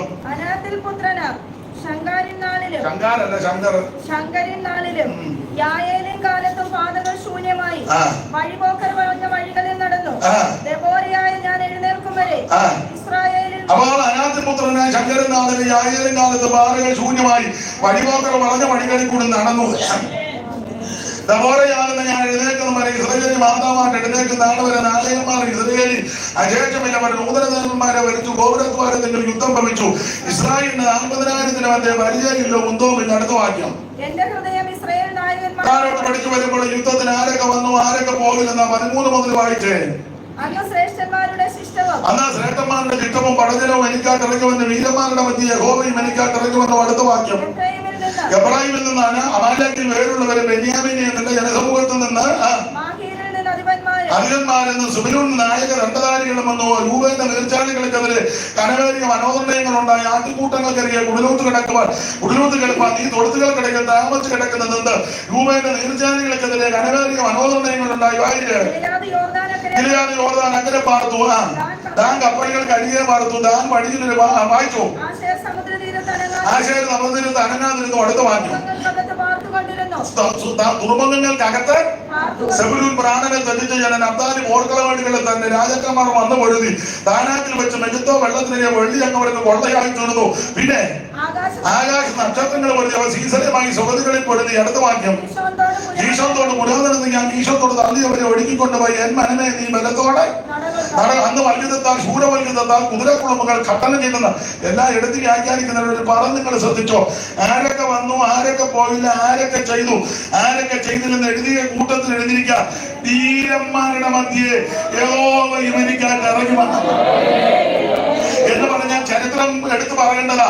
സെബുലൂന്റെയും നഫ്താലിയുടെയും 10,000 പേരും ദെബോരയും ബാരാക്കും കൂടെ താബോർ മലയുടെ മുകളിൽ ദൈവത്തെ ആരാധിച്ചപ്പോൾ അവർക്ക് വേണ്ടി ദൈവം തമ്പുരാൻ ഇറങ്ങി വന്നു. ആരാധിക്കുന്ന നിനക്ക് വേണ്ടി ദൈവം ഇറങ്ങി വരും. ആരാധിക്കുന്ന നിനക്ക് വേണ്ടി ദൈവം തമ്പുരാൻ ഇറങ്ങി വരും. നിന്റെ പ്രശ്നങ്ങൾക്ക് ദൈവം പരിഹാരം തരും. ഉപവസിച്ച് പ്രാർത്ഥിക്കുന്ന ദൈവത്തിന്റെ ഭൈരവരെ ആരാധിക്കുന്ന ദൈവം നിങ്ങളോട് പറയട്ടെ, നിനക്ക് വേണ്ടി ദൈവം തമ്പുരാൻ ഇറങ്ങി വരും. ദൈവം അവർക്ക് വേണ്ടി അത്ഭുതം ചെയ്യുന്ന ദൈവം, അവർക്ക് വേണ്ടി വിടുതലയിക്കുന്ന ദൈവം. ഇവൻ സെലക്ട് ചെയ്ത 600 രഥങ്ങളെ കെട്ടിച്ചു വരിക. 600 സങ്കീർത്തനക്കാരൻ എഴുതിയിരിക്കുന്നത് ഇവന് 600 രഥങ്ങള്, സീസരയ്ക്ക് 900, പറവോട് 600 സെലക്ട് ചെയ്യുന്നത്. സീസരയ്ക്ക് 900 വരുന്നത് ആർക്കെതിരെയാ?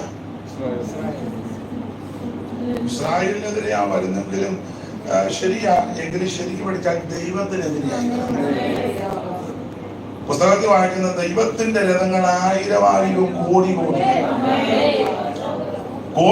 രഥങ്ങളും 1000 രഥങ്ങളും ഉള്ള ദൈവത്തിനെതിരെ 600 തൊള്ളവരുമായിട്ട് അപ്പൊ ഞാൻ സ്വർഗത്തിൽ നിന്ന് ദൂതനെ ഇറങ്ങും. നിങ്ങൾ ഈ പുറപ്പാട് പുസ്തകം പഠിക്കുമ്പോൾ ഇവര് പുറകെ വന്ന് പിന്തുടരും, പിടിക്കും, കൊള്ള പങ്കിടും. ഇസ്രായേൽ മക്കൾ തലപൊക്കി നോക്കിയപ്പോ പറവോന്റെ സൈന്യം വരുന്നു. ഇവരാകെ വെപ്രാളം. ഇവർക്ക് പിന്നെ ഈ മിസ്രൈമിൽ നിന്ന് ഇവര് പോകണമെങ്കിലും പിണങ്ങരുത്. ഈ മിസ്രൈമിൽ നിന്ന് ഇവര് ശരീരം കൊണ്ട് പോകുന്നെങ്കിലും ഹൃദയത്തിൽ നിന്ന് മിസ്രൈം പോയിട്ടില്ല.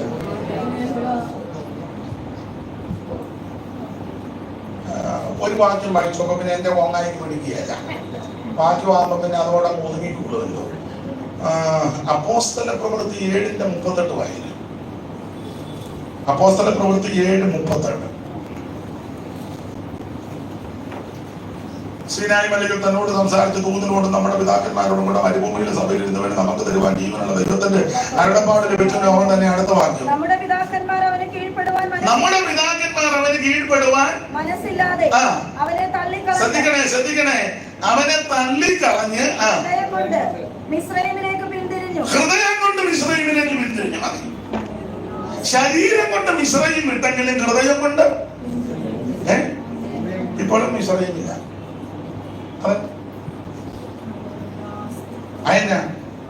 അതാ ഇപ്പോഴും മിസ്രൈമിലെ പല കാര്യവും നമ്മൾ പറയുകയും പ്രവർത്തിക്കുകയും ചെയ്യുന്നുണ്ട്. അവിടുത്തെ ആചാരങ്ങൾ, അവിടുത്തെ അനുഷ്ഠാനങ്ങൾ ഇപ്പോഴും നമ്മൾ അത് ആചരിക്കുന്നവരുണ്ട്. പിടങ്ങാതിരിക്കാൻ ഞാൻ കുറച്ച് കാര്യം പറയാം. പിടങ്ങുമോ? ഇല്ല, അതറിഞ്ഞാണ് അവിടെ കൊണ്ടാണ് ഇപ്പോൾ വരുന്നത്. നമ്മളീ വന്ന് കൈയടിച്ച് പാട്ട് പാടി ആത്മാവിൽ നിറയുന്നെങ്കിൽ എല്ലാവരും അല്ല, മിക്കവരും ഇപ്പോഴും പഴയതൊക്കെ ഇപ്പോഴും ആചരിക്കുന്നവരുണ്ട്. എപ്പോഴും ഞാൻ പറയുന്ന കാര്യം ഒന്നുകൂടെ ആവർത്തിക്കാം.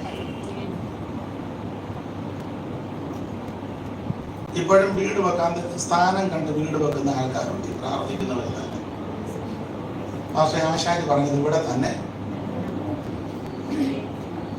നോട്ടം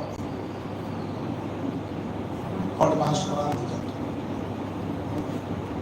ഉള്ള ആൾക്കാർ ഇപ്പോഴും ഉണ്ട്. ഒരു പെന്തിക്കോസ്തുകാരന്റെ വീടിന് കണ്ടിടാൻ ഞാനിവിടെ പോയപ്പോൾ അവന് 1 രൂപ തൊട്ടും കൂടെ അതിനകത്ത് വെച്ചു. ഞാൻ ചോദിച്ചാൽ കപ്പിൽ പറഞ്ഞായിരുന്നു വെക്കണമോ? പക്ഷെ ആ വീട്ടിൽ താമസിക്കാനൊത്തില്ല. ആള് കത്തുപോയില്ല, വീട് വിട്ട് വെച്ച് പോകേണ്ടി വന്നു. വെളിരുവാ വെച്ചിട്ട് വല്ല ഗുണമായോ? ഇപ്പോഴും അങ്ങനത്തെ ആൾക്കാരുണ്ട്. പുതിയ വീട് വെക്കുമ്പോ പാല് കാച്ചുന്ന ആൾക്കാരുണ്ട്. അഗ്നിദേവിക്ക് കൊടുക്കുന്ന അഗ്നിദേവി അതിപ്പോഴും ആചരിക്കുന്നവരുണ്ട്. ഇച്ചിരി പാല് മാസവും കൊണ്ട് കൊടുക്കും. എല്ലാവരുടെ കാര്യമല്ല, ഇപ്പോഴും ഉണ്ട്. അങ്ങനെയുള്ള ആൾക്കാരുണ്ട്. ചെല്ലി പറയുന്നത് കേൾക്കുമോ? തങ്ങമ്മേ, നമ്മളൊരു സഭയിലേക്ക് പക്ഷേ സന്ധ്യ കഴിഞ്ഞതിലെ വെള്ളം പോയിട്ടുണ്ട്. അത് ഹൃദയം കൊണ്ട് ഇപ്പോഴും ഇസ്രായേലില്ല. സന്ധ്യ കഴിഞ്ഞ് തുണി കല്ലേ തല്ലി, പിന്നെ കല്ലല്ല തലയിലാണ്. ഇപ്പോഴും ഇതൊക്കെ ആചരിക്കുന്നവരുണ്ടെന്ന് ഉണ്ട്. കഴിച്ചാൽ നാളെ രാവിലെ മോനെ വീട്ടിലോട്ടൊന്ന് വിട്ടേക്കണം. രാവിലെ വിടണം. എന്തുവാ ഒന്നാം തീയതി ആ കൊച്ച കഴിഞ്ഞ മാസം വന്നപ്പോൾ നല്ലതായിരുന്നു. ഇപ്പോഴും അങ്ങനെ ചിന്തിക്കുന്ന ആൾക്കാരുണ്ട്. എന്തിനാ മാസ്റ്റർമാര് തന്നെ ഉണ്ടല്ലോ വണ്ടിയുടെ നമ്പർ നോക്കി എടുക്കുന്നവര്. 325 ഭാസ്കർ സണ്ണിക്ക് അങ്ങനെയുള്ളവര് അറിയത്തില്ല. എനിക്കും അറിയാം, പറയണ്ട.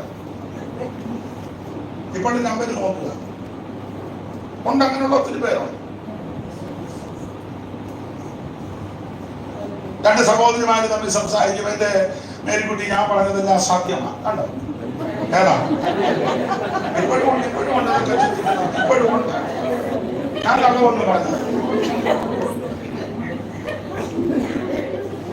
രാവിലെ പ്രാർത്ഥിക്കാതെ തന്നെ മുഖം കഴിച്ച് പറയാം, ചായ ഇന്ന് വിരുന്നുകാരുണ്ടെന്നാ എന്നാ. ആ, അതാ ഞാൻ പറഞ്ഞ ഹൃദയം കൊണ്ട് ഇപ്പോഴും വിശ്രമില്ല.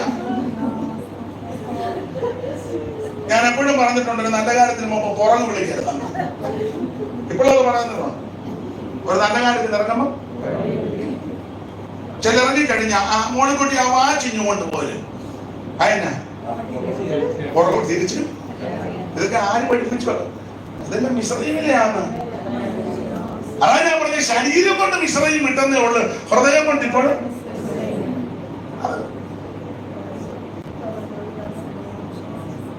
ഏതൊരു നല്ല കാര്യത്തിന് പോയാൽ ഈ നശിച്ച പൂച്ച അന്നേരം എടുത്ത്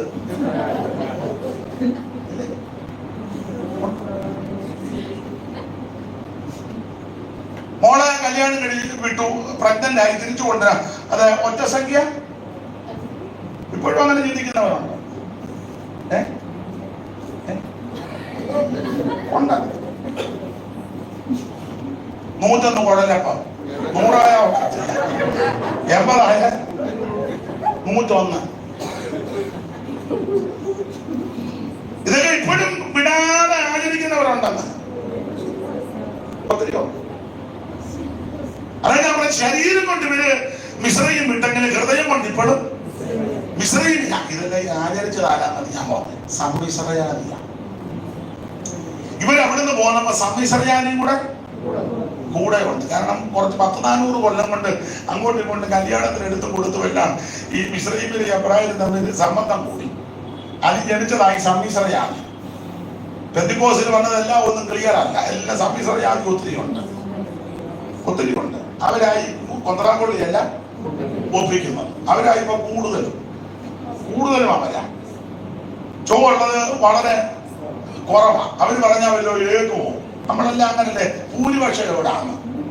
അങ്ങനെ ഒരു കാര്യം തീരുമാനിക്കുമ്പോ നീതിന്യായമല്ല നമ്മൾ നോക്കുന്നത് തന്നെ ഭൂരിപക്ഷം. അതാ. പക്ഷെ പ്രമാണം നോക്കിയാൽ ഭൂരിപക്ഷമല്ല. ഭൂരിപക്ഷം എല്ലാം കാളയുടെ പുറകിൽ നിന്ന് തുള്ളി യാഗം കഴിച്ചപ്പോൾ മോശം ഒറ്റയ്ക്ക് നിന്ന് ചോദിക്കാം, യഹോവയുടെ പക്ഷത്തായിരുന്നുണ്ടോ? ഭൂരിപക്ഷമെല്ലാം കാളയുടെ പുറകില. പക്ഷെ ഞാൻ ന്യൂനപക്ഷമായിട്ട് ഒറ്റ ഒരുത്തം നിൽക്കുക, ഞാൻ യഹോവയുടെ പക്ഷത്താ. നിങ്ങളിൽ ആരെങ്കിലും യഹോവയുടെ പക്ഷത്തുണ്ടെങ്കിൽ അവരെന്നെ എടുക്കാൻ വരാൻ പറയും. ദൈവം ഭൂരിപക്ഷമല്ല നോക്കുന്നത്. എപ്പോഴും ന്യൂനപക്ഷത്തിനാ രക്ഷ. 8 പേരെ രക്ഷപ്പെട്ടുള്ളൂ. ഭൂരിപക്ഷം മുഴുവൻ 40 വർഷം പരിഭൂമിയിൽ നടത്തി മുഴുവനത്തിനെ ദൈവം കൊണ്ടു. ഈ ദേശം ഒത്തു നോക്കാൻ ഉപയോഗിച്ചു വന്ന് ദുർവർത്തമാനം പറഞ്ഞു. അപ്പൊ തമ്പുരാനൊരു വ്യവസ്ഥ വെച്ചു. അങ്ങനെ വെച്ചു.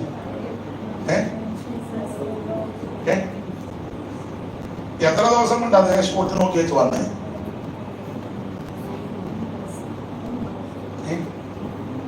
എന്തേലും ഒന്ന് വാ തുറന്ന് പറഞ്ഞു. എത്ര ദിവസം കൊണ്ട് ദേശം ഒത്തു നോക്കി വെച്ച് വന്നേ?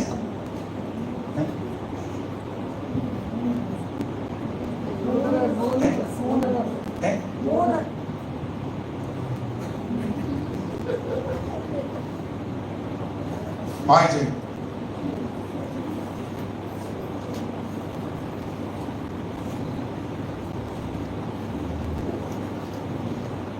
കാണാതെ എടുക്കാതെ ചുമ്മാ നിങ്ങൾ പറഞ്ഞാണോ?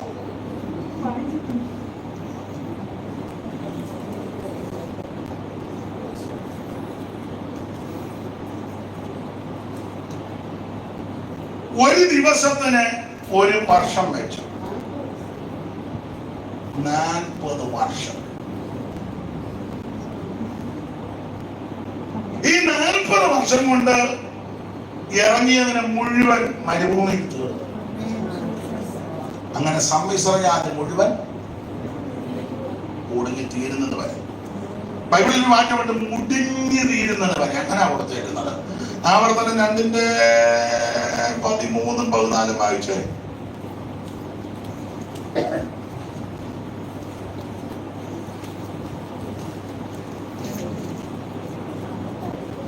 ഇപ്പോൾ എഴുന്നേറ്റ് സേരത്തോട് കിടപ്പനെന്ന് കൽപ്പിച്ചതുപോലെ നാം സേരത്തോട് കടന്നിരിക്കുന്നു. നാം ആദേശം പുറപ്പെട്ടത് മുതൽ സേരത്തോട് കിടക്കവരികളാകാനും 38 സംവത്സരമായിരുന്നു. അതിനിടയിൽ യോനാക്കളാകുന്ന തലമുറയൊക്കെയും യഹോവയോട് സത്യം ചെയ്തതുപോലെ വാടകത്തിൽ നിന്ന് മുടിഞ്ഞു പോയല്ല, സത്യം ചെയ്തതുപോലെ മുടിഞ്ഞു. എന്തുവാ സത്യം?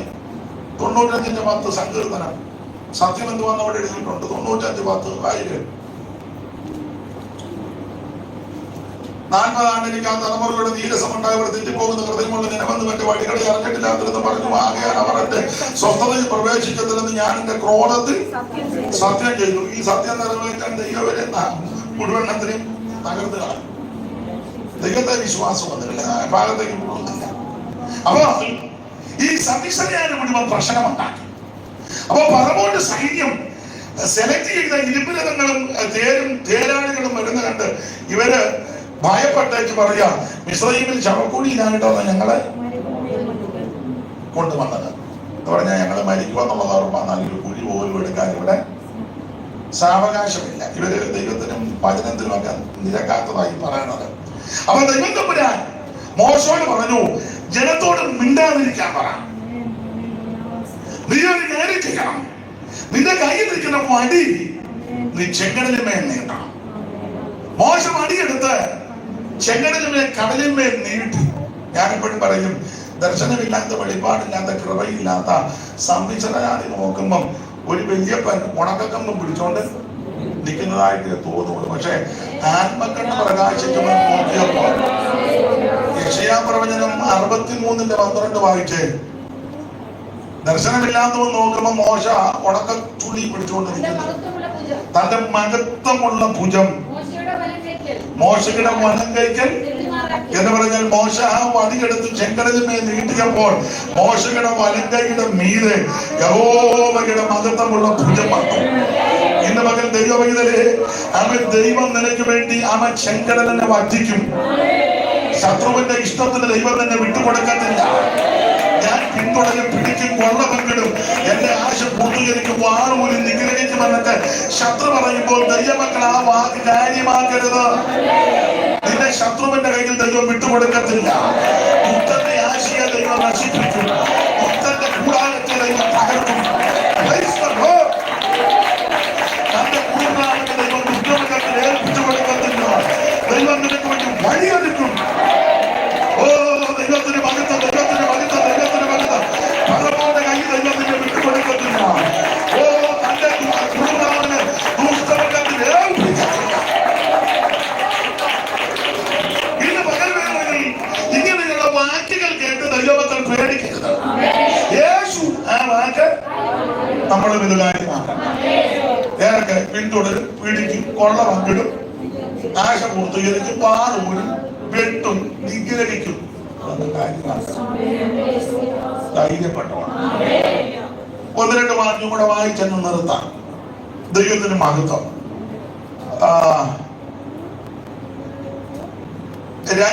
ശമൂവേലിന്റെ 1-ാം പുസ്തകം 17-ാം അധ്യായത്തിന്റെ 34 മുതലുള്ള തിരുവെഴുത്തുകളൊന്ന് വായിച്ചു.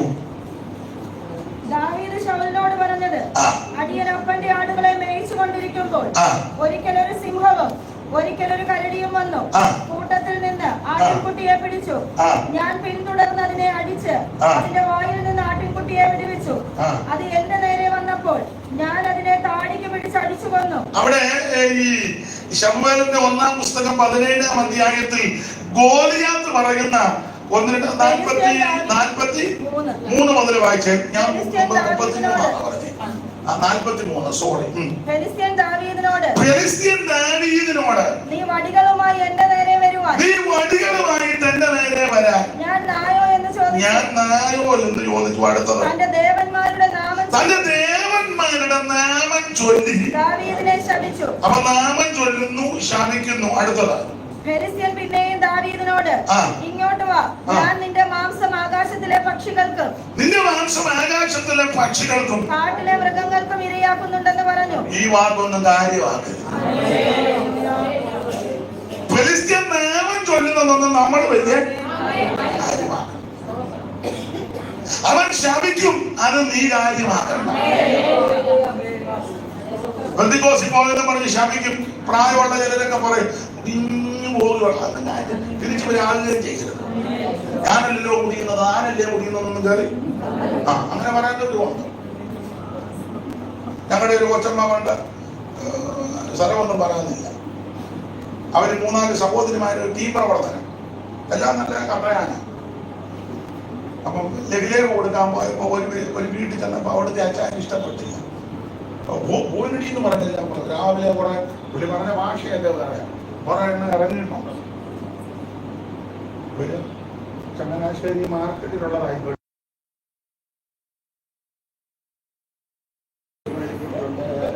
പിന്നെ അങ്ങനെ കുറെ അറിയാമല്ലോ.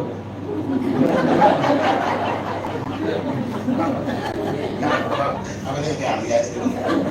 ഇപ്പം മേൽപ്പെട്ടിമാവ് മാത്രമല്ല, ആ മേൽപ്പെട്ടിമാവ് നമുക്ക്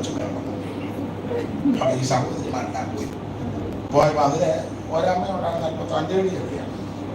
അവൻ ഓടിന്ന് പറഞ്ഞ എല്ലാത്തിനും ഓടിച്ചു വിട്ടപ്പോ ഇതുങ്ങളെല്ലാം ഇങ്ങനെ വന്നപ്പോ ഈ തള്ള മാത്രം അവർ പയ്യെ നേരെ അവരുടെ അടുത്തോട്ട് ചെന്നിട്ടോ തന്നെക്കാളും വലിയവനെ രാവിലെ കണ്ടേ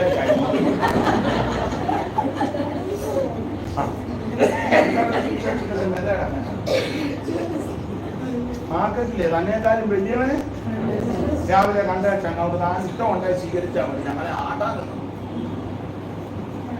അങ്ങനെ ചിലരുണ്ട്. നമ്മളെ തിരിച്ചൊന്നും പറയണ്ട, അത് നമ്മുടെ മാർഗമല്ലല്ലോ. നമ്മളെ ശമിക്കുമ്പോ തിരിച്ച് ശമിക്കണ്ട, നമ്മളെ പ്രയാകുമ്പോ തിരിച്ച് പ്രയാകുകയും വേണ്ട. യഹോവ പ്രയാകാത്തവനെ ആയില്ല. ഇവിടെ ഗോലിയാത്ത് ഒന്ന് നാമം ചൊല്ലി, അവന്റെ ദേവന്മാരുടെ നാമം ചൊല്ലി. ഇതൊന്നും നിങ്ങളുടെ കാര്യമാക്കണ്ട. 2 ദാവീദിനെ ശപിച്ചു. ഇതൊന്നും നിന്നെ ശപിക്കും കാര്യമാക്കണ്ട. അരിശം തീരാതെ പറയാ, നിന്റെ മാംസം ഞാൻ ആകാശത്തിലെ പക്ഷികൾക്ക് ഇരയാക്കും. ഇതൊന്നും കേട്ട് നിങ്ങൾ കാര്യമാക്കണം. Praise the lord, praise the lord. നമ്മളെ ശമിക്കുന്നവര് കാണും, പ്രയാകുന്നവര് കാണും, രക്ഷപ്പെടത്തില്ല, ഗതി പിടിക്കത്തില്ല എന്നൊക്കെ പറയുന്നവര് കാണും. പക്ഷെ നിങ്ങൾ തിരിച്ചൊന്നും മറുപടി പറയരുത്, തിരിച്ചു പ്രയാകുകയും ചെയ്യരുത്. അവൻ സ്തോത്രം സ്തോത്രം, അവൻ ദോഷത്തിന് ദോഷവും ശകാരത്തിന് ശകാരവും പകരം ചെയ്യരുത്. നമ്മളെ തന്നെ അനുഗ്രഹിക്കാൻ വിളിച്ചതാണ്. അതുകൊണ്ട് അന്യോന്യം അനുഗ്രഹിക്കണം. കൂടെ കൂടെ പറയണം, എന്റെ ദൈവം എന്നെ അനുഗ്രഹിക്കും, എന്റെ ദൈവം എന്നെ ഉയർത്തും, എന്റെ ദൈവം എന്നെ മാനിക്കും. ഞാൻ നശിച്ചു പോകാൻ ദൈവം അനുവദിക്കത്തില്ല. എന്റെ തലമുറയ്ക്ക് ദോഷം വരാൻ ദൈവം അനുവദിക്കത്തില്ല. ഞാൻ അസ്തമിക്കുവാൻ ദൈവം അനുവദിക്കത്തില്ല. എന്നെ ഉയർത്തുന്ന ഒരു ദൈവമുണ്ട്, എന്നെ ആദരിക്കുന്ന ഒരു ദൈവമുണ്ട്. വിശ്വാസത്തിന്റെ വാക്കാണ്.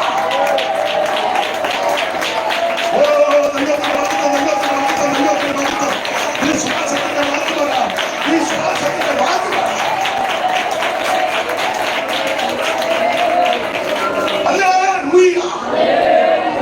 ഈ ഗോലിയാത്ത് നാമം ചൊല്ലുക, നാമം ചൊല്ലുന്നു. അങ്ങനല്ലേ എഴുതിയത്? ദേവന്മാരുടെ പറയുന്നില്ല. എപ്പോഴൊക്കെ ഇവൻ നാമം ചൊല്ലുന്നത്? 16 വാക്യം വായിച്ചേ. 16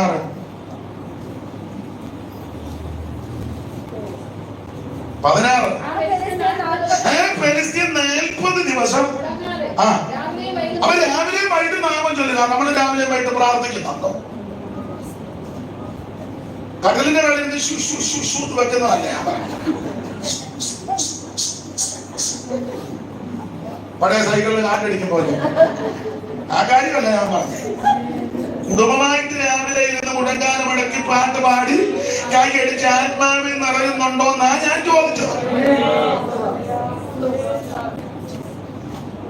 അങ്ങനെ കുടുംബ പ്രാർത്ഥന മൊബൈൽ അടിക്കുന്നത് കേട്ടോണ്ടാണ് എഴുന്നേക്കുന്നത്.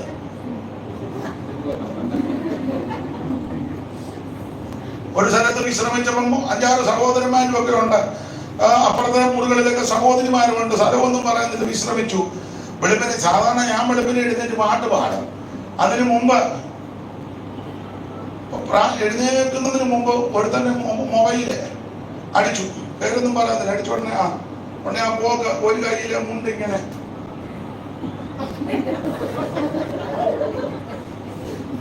ഞങ്ങൾ അതിന് ശേഷം പാട്ട് പാടി പ്രാർത്ഥിച്ചു. അവനെ അങ്ങോട്ട് കണ്ടില്ല. അവൻ അവിടെ പോയിരുന്ന് മൊബൈൽ ഫോൺ ചെയ്യുക. ഫോൺ ചെയ്യരുതെന്നല്ല ഞാനീ പറഞ്ഞത്.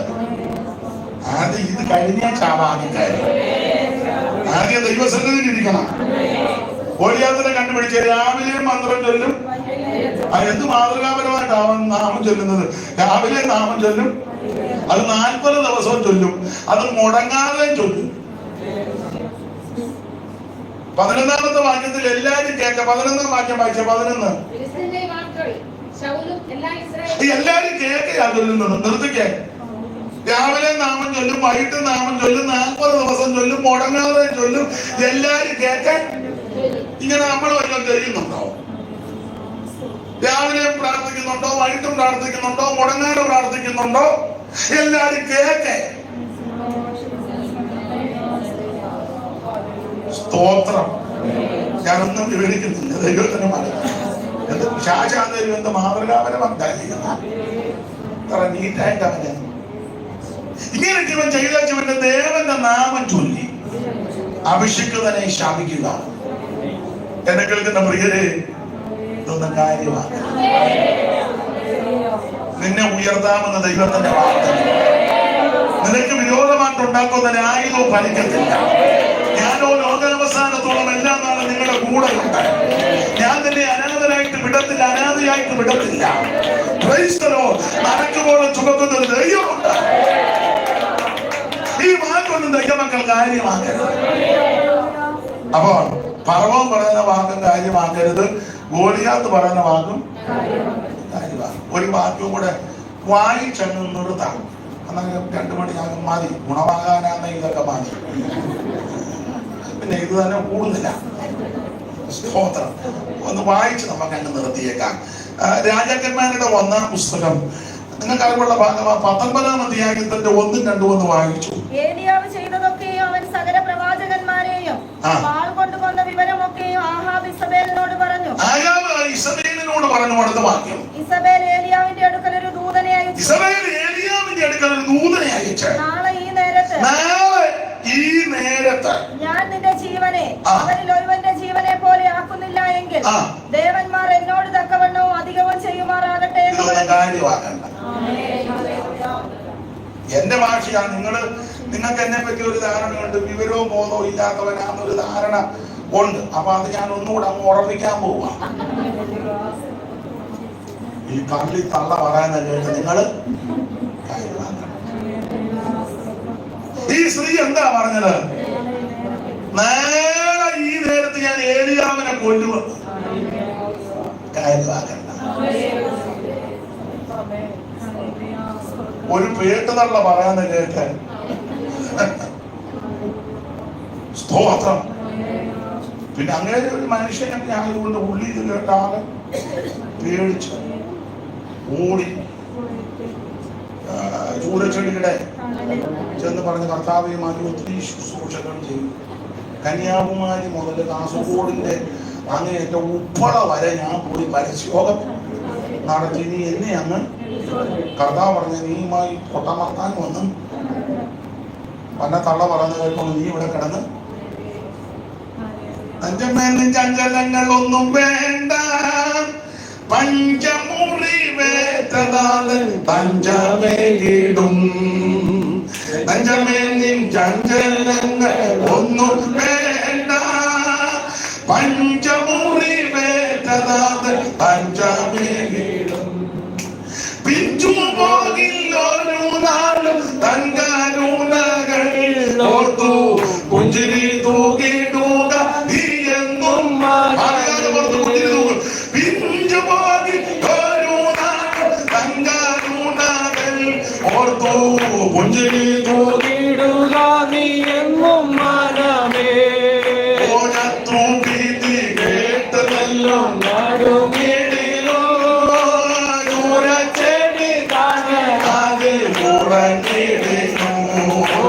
ശത്രു ഭീതി കേട്ടതെല്ലാം നടുങ്ങിടിലോ ചെടി കാണാതെ ഉറങ്ങിടിലോ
പഠിച്ചാൽ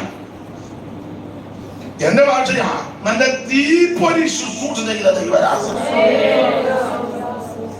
എത്ര പ്രഗത്ഭനാണെങ്കിലും എത്ര കെട്ടിക്കെട്ടിയവനാണെങ്കിലും ചില സന്ദർഭങ്ങളിൽ ചിലരുടെ വാക്കും ചില സംസാരമൊക്കെ ചിലരെ ഭയപ്പെടുത്തും. സഭയിലൊക്കെ വലിയ കെട്ടിക്കെട്ടിയ അച്ചായന്മാരുണ്ട്, വീട്ടിൽ ചെന്ന അമ്മാമ്മ ചൂണ്ടുവരൽ നിർത്തുന്നു. സ്ഥലമൊന്നും ഞാൻ പറയുന്നില്ല. ഞങ്ങള് ഒരിക്കലൊരു പ്രവർത്തനത്തിന് പോകാനുണ്ട്, വേറെ 3-4 പറഞ്ഞു. അപ്പം പ്രവർത്തനത്തിന് പോകാനിറങ്ങി. അപ്പം ഒരു അച്ഛനുണ്ട്, ഞാൻ വരുവാന്ന് പറഞ്ഞു. പുള്ളി ഷർട്ടുമൊക്കെ ഇട്ട് ട്രാക്ട് വാങ്ങിച്ചിറങ്ങി. അപ്പം അല്പം കഴിഞ്ഞപ്പോ അമ്മാമ്മ പുള്ളി അകത്ത് കയറി. അകത്ത് നടന്ന സംഭവം എന്താണെന്നൊന്നും എനിക്കറിയാൻ വയ്യ. പ്രധാനം പറയാറുണ്ടോ അതോ അതൊന്നും എനിക്കറിയത്തില്ല. ഞാൻ കാണാത്ത കാര്യമൊന്നും പറയുന്നത്. തിരിച്ചു പുള്ളി വന്ന് പറഞ്ഞു, അനീഷ് കുമാറെ നിങ്ങൾ ഇന്ന് പോകും, ഞാൻ പിന്നീട് ഒരു ദിവസം. പുള്ളി ആദ്യം കാര്യമായിട്ട് ഇറങ്ങിയ പോകാൻ എന്തായാലും വീട്ടുകാര്യമായിരിക്കും, എന്തെങ്കിലും അത്യാവശ്യ കാര്യമായിരിക്കും, എനിക്ക് അറിയത്തില്ല. ഞാൻ സംഭവം പറഞ്ഞതാണ്. അപ്പൊ ഭയങ്കര ശുശ്രൂഷ ചെയ്തയാളാ ഏരിയാണ്. കൊടുങ്കാറ്റ് പോലെ ഇങ്ങോട്ട് വന്ന ആകാമിന്റെ മുഖത്ത് നോക്കി പറഞ്ഞ്, ഞാൻ സേവിച്ചു നിൽക്കുന്ന ദൈവമല്ലാതെ ഞാൻ പറഞ്ഞല്ലാതെ മഞ്ഞും മഴയുണ്ടാകും. ഇപ്പോൾ ഇസബേലിന്റെ വാക്കിന്റെ മുമ്പിൽ പേടിച്ചു. ദൈവമക്കളുടെ കാര്യമാക്കരുത്. ഇതിനെപ്പറ്റി ചരിത്രം പറയുന്നത് പേടിക്കാൻ കാര്യം വാക്ക് തന്നെയല്ല. ഇസബേല് സീദോന്യ രാജാവാക്കുന്ന ഇഗ്ബാലിന്റെ പുത്രിയായ ഇസബേൽ. ഇവളെ പറ്റി പറയുന്നത് ഇവള് ശുദ്ധരം ചെയ്യുന്നവള്, ആഭിചാരക്കാരിയാണ്. അതുകൊണ്ടാ പണ്ട് ഏകൂ ഇസ്രായേലി വന്നപ്പോൾ യോരാമിനോട് ചോദിച്ചു, യോരാമേ നിനക്ക് സുഖമാണോ എന്ന് ചോദിച്ചു. ആ യോരാം ഏകുവിനോട് ചോദിച്ചു, ഏകുവേ നിനക്ക് സമാധാനമാണോ സുഖമാണോ? അപ്പൊ ഏകു തിരിച്ചു പറഞ്ഞു, നിന്റെ അമ്മ ഇസബേലിന്റെ ശുദ്ധരം ഇതുപോലെ കൊടികൊത്തി വാഴുമ്പോൾ എനിക്ക് സ്വസ്ഥത വരും. അപ്പൊ ഇവിടെ ശുദ്ധരക്കായിരിക്കും, ആഭിചാരം ചെയ്യുന്ന സ്ത്രീയാണ്. ചുരുക്കി പറഞ്ഞാൽ വേദപഠിതാക്കളിൽ ചിലര് പറയുന്നത് ഈ സ്ത്രീ തന്റെ പ്രവാചകന്മാരെ വെട്ടിക്കൊന്നെന്ന് പറഞ്ഞതിന് ശേഷം ഏലിയാവിനെതിരെ ശുദ്രപ്രയോഗം ചെയ്യാൻ തുടങ്ങി. ആഭിചാരത്തിന്റെ എഫക്റ്റ് ഉണ്ടാകും. പക്ഷെ അത് ജയിക്കുന്നത് എങ്ങനെയാണെന്നറിയാമോ?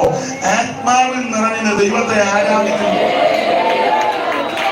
ദൈവമക്കൾ ആത്മാവിൽ നിറഞ്ഞ് നൃത്തം ചെയ്ത് അന്യഭാഷ പറഞ്ഞ് ആത്മാവിൽ നൃത്തം ചെയ്ത് ദൈവത്തെ ആരാധിക്കുമ്പോൾ ദേവജാലത്തിലെ ശക്തികൾ അടിയും. ദൈവത്തിന് മഹത്വം.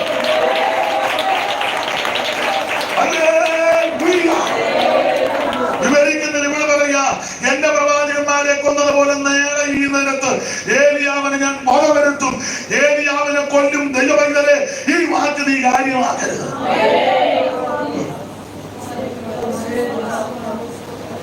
ദൈവം തമ്പുരാൻ ഏലിയാവിനെ പറ്റി പദ്ധതി ഇട്ടിരിക്കുന്നത് ഒരെണ്ണം പോലും നീ മരിക്കുന്ന കാണുകയല്ല.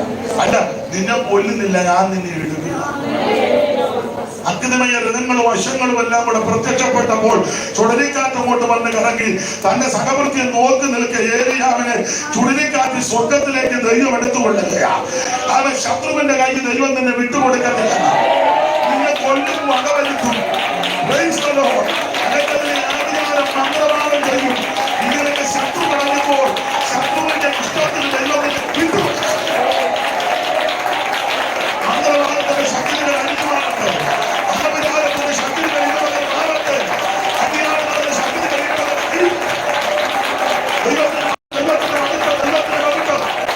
ശുദ്ധിയുടെ പ്രയോജനം ഇടവകൾ മാറിപ്പോ.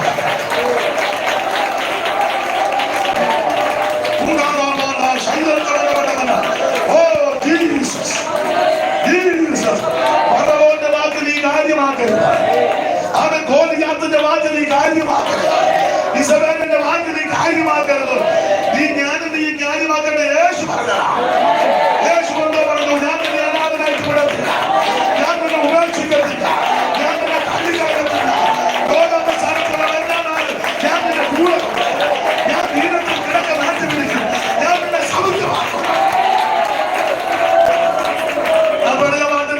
നമുക്ക് കൈയെടുത്ത് പാടാം. ശത്രുഭീതി കേട്ടുതല്ലും നടന്നിടിലോ ചൂടച്ചെട്ടി തന്നിടിലോ ശത്രുഭീതി കേട്ടുതല്ലും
പ്രാർത്ഥിച്ച് പകരത്തെ ശുശ്രൂഷ നമുക്ക് അവസാനിപ്പിക്കാം. മഹത്വവാനും പരിശുദ്ധമാകുന്ന ഞങ്ങളുടെ ദൈവമേ, മധ്യാഹ്ന കഴിഞ്ഞവകളിലായി സ്തോത്രം. ഏറെ ദിവസത്തെ ഉപവാസ പ്രാർത്ഥനയുടെ ഈ പകലും ഞങ്ങൾക്ക് ഒന്നിച്ച് കർത്താവിനെ ആരാധിപ്പാൻ മഹത്വപ്പെടുത്തുവാൻ ലഭിച്ച വിലപ്പെട്ട അവസരങ്ങൾക്കായി സ്തോത്രം. അവിടുത്തെ ദാസനെയും ദാസിയെ തലമുറകളെയും അനുഗ്രഹിച്ച് പ്രാർത്ഥിക്കുന്നു. ഈ സഭയിൽ കൂടി വന്ന് ആരാധിക്കുന്ന എല്ലാ ദൈവ കുഞ്ഞുങ്ങളെയും ഏൽപ്പിക്കുന്നു. കുടുംബമായി വ്യക്തിപരമായി അനുഗ്രഹിച്ച് പ്രാർത്ഥിക്കുന്നു. ഇന്ന് പകൽ ഇവിടെയും ഓൺലൈനിലും ഒക്കെ സംബന്ധിച്ച എല്ലാവരെയും ആശീർവദിക്കണമേ.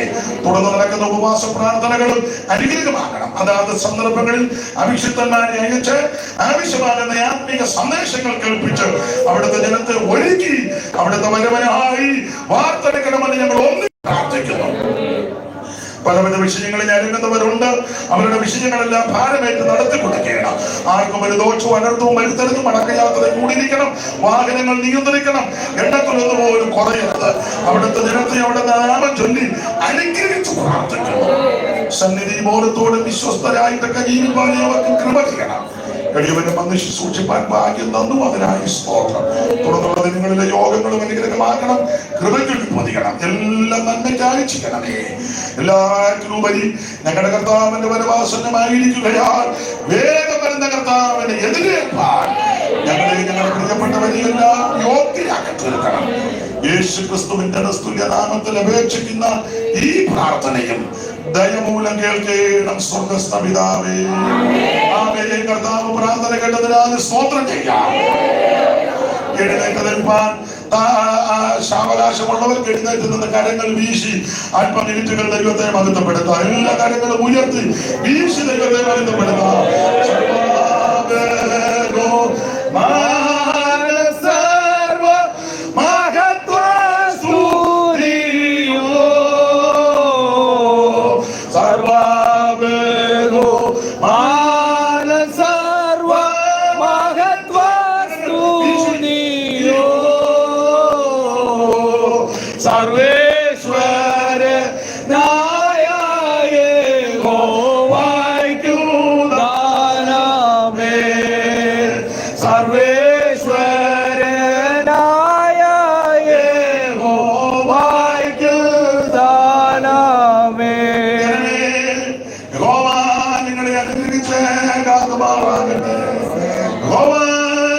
നിങ്ങളുടെ മേൽ പ്രകാശിപ്പിച്ച് നിങ്ങളോട് കൃപയുള്ളവരാകട്ടെ. തിരുമകൻ നിങ്ങളുടെ മേൽ ഉയർത്തി നിങ്ങൾക്ക് സമാധാനം നൽകുമാറാകട്ടെ. കരമുയർത്തി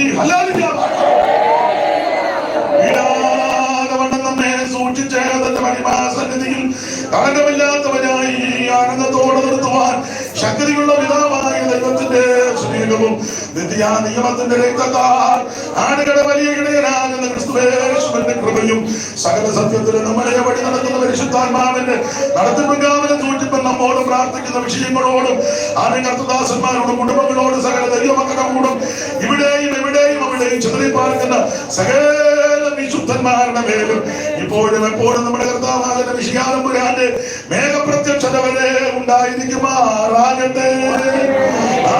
ഈ പകലും പുത്രം മുഖാന്തരം ജയം നൽകിയ കർത്താവിന് കരമുയർത്തി ഹല്ലേലൂയ പാടാം. ആമേൻ. കർത്താവായ യേശുവേ, വേഗം വരണമേ. എല്ലാവർക്കും ഇരിക്കാൻ ഇന്ന് പകൽ വന്ന് ശുശ്രൂഷിപ്പാൻ ദൈവം കൃപ നൽകി ക്ഷണിച്ച ബഹുമാന്യ കർത്തദാസനും കുടുംബത്തിനും സഭയ്ക്കും നന്ദി. കർത്താവിന്റെ വരവിനായിട്ടിരുന്ന ദൈവം എല്ലാവരെയും അനുഗ്രഹിക്കട്ടെ.